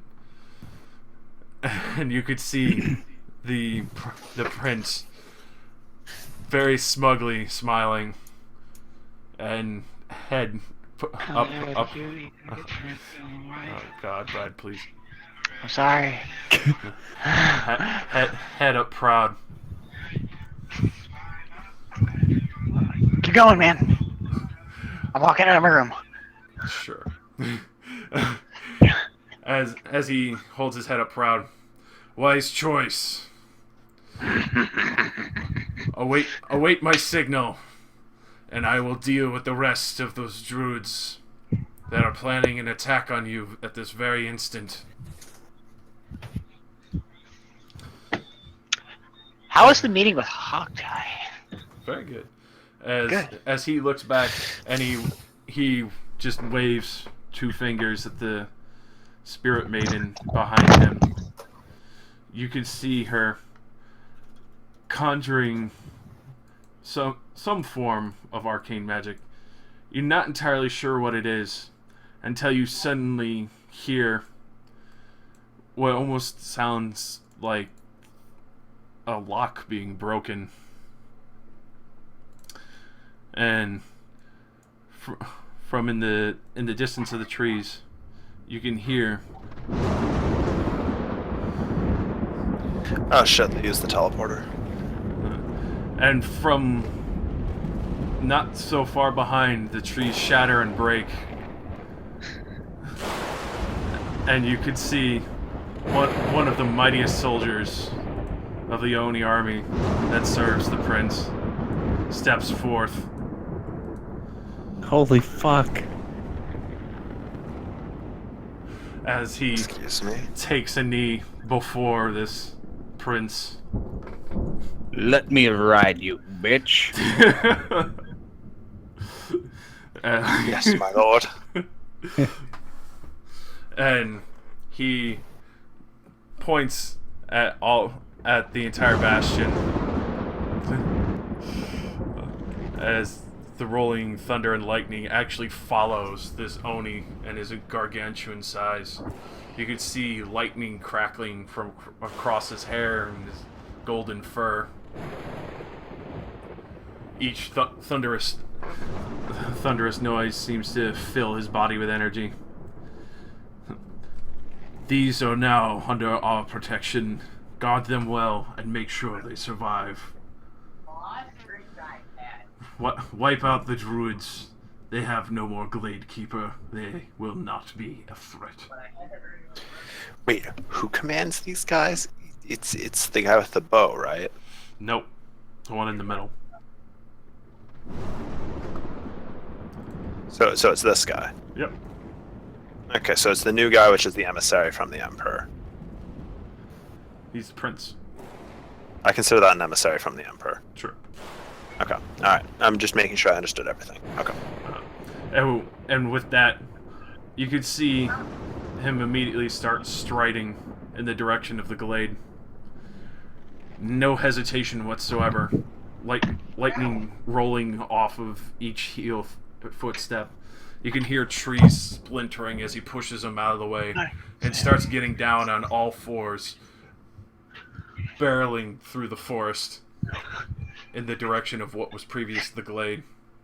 And you could see the rolling storm clouds now disappearing into the distance before you start seeing the lightning bolts start striking down for where this creature is.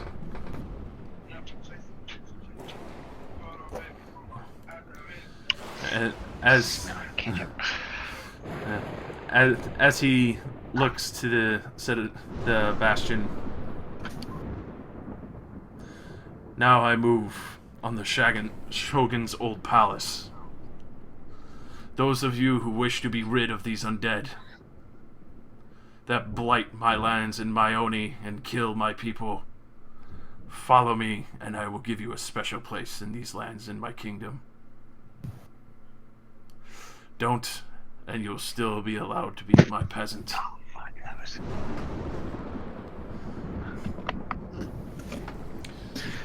I like this guy.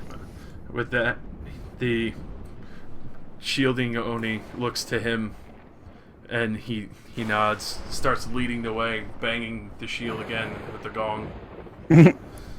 As they start marching forth into the woods to disappear in the brush again from the direction that they came.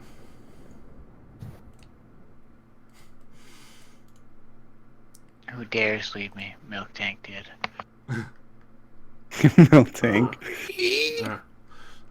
With that, you can hear many people talking excitedly, almost loudful cheering of what just happened, of being accepted into what appears to be the very hierarchy of the Oni Lords.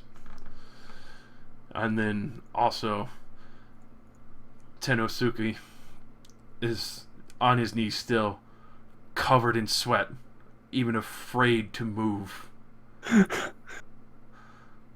after what he just seen. I'm sure it's fine. Obviously doesn't realize the gravity of that man. Yeah. She was kind of just like totally.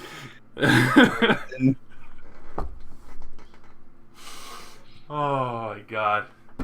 After that, he finally works up the nerve to start moving, shaking profusely still, as he collects himself and wipes his brow, picking up his helmet again. As he looks out over the now open ravine of trees that has parted its way. It's so awesome. You can, in the distance, you just hear the rolling thunder and cracks of lightning as you start to see smoke rise more and more from the trees again.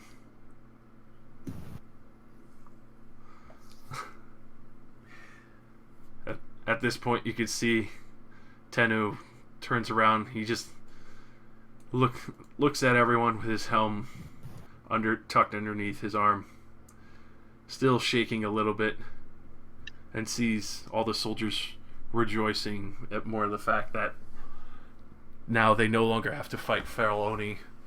They no longer have to worry about the druids of the glade, and they will now soon no longer have to worry about the profuse amounts of undead that had been pouring forth from the forest.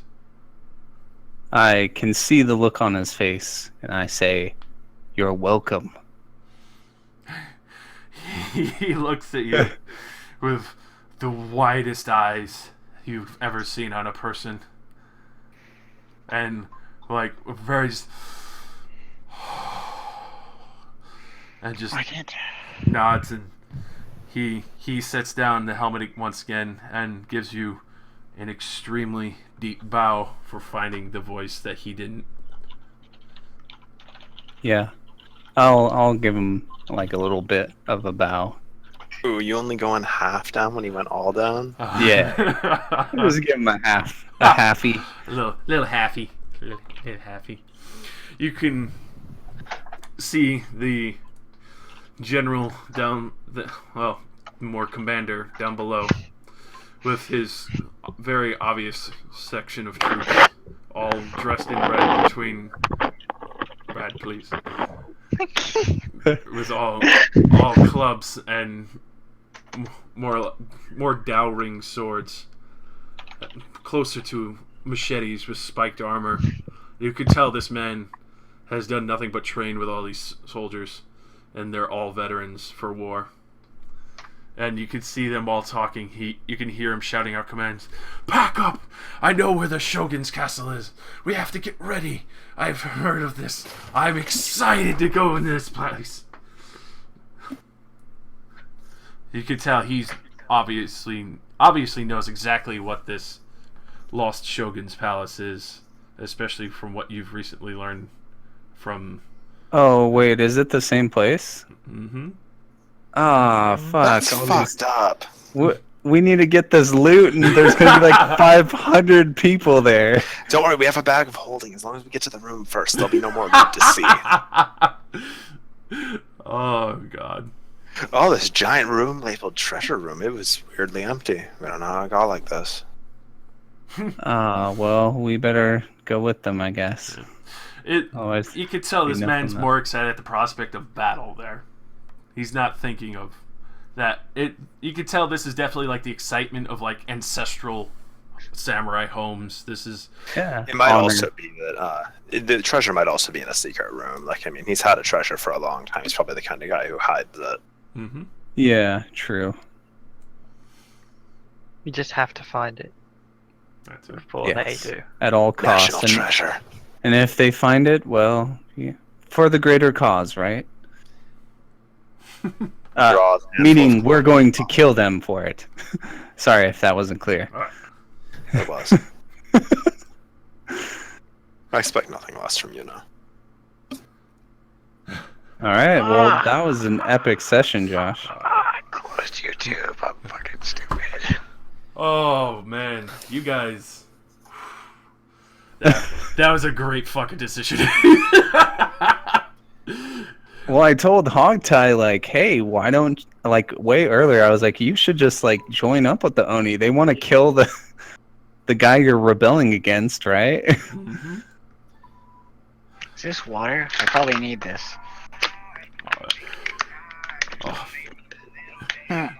So much to learn, so little time.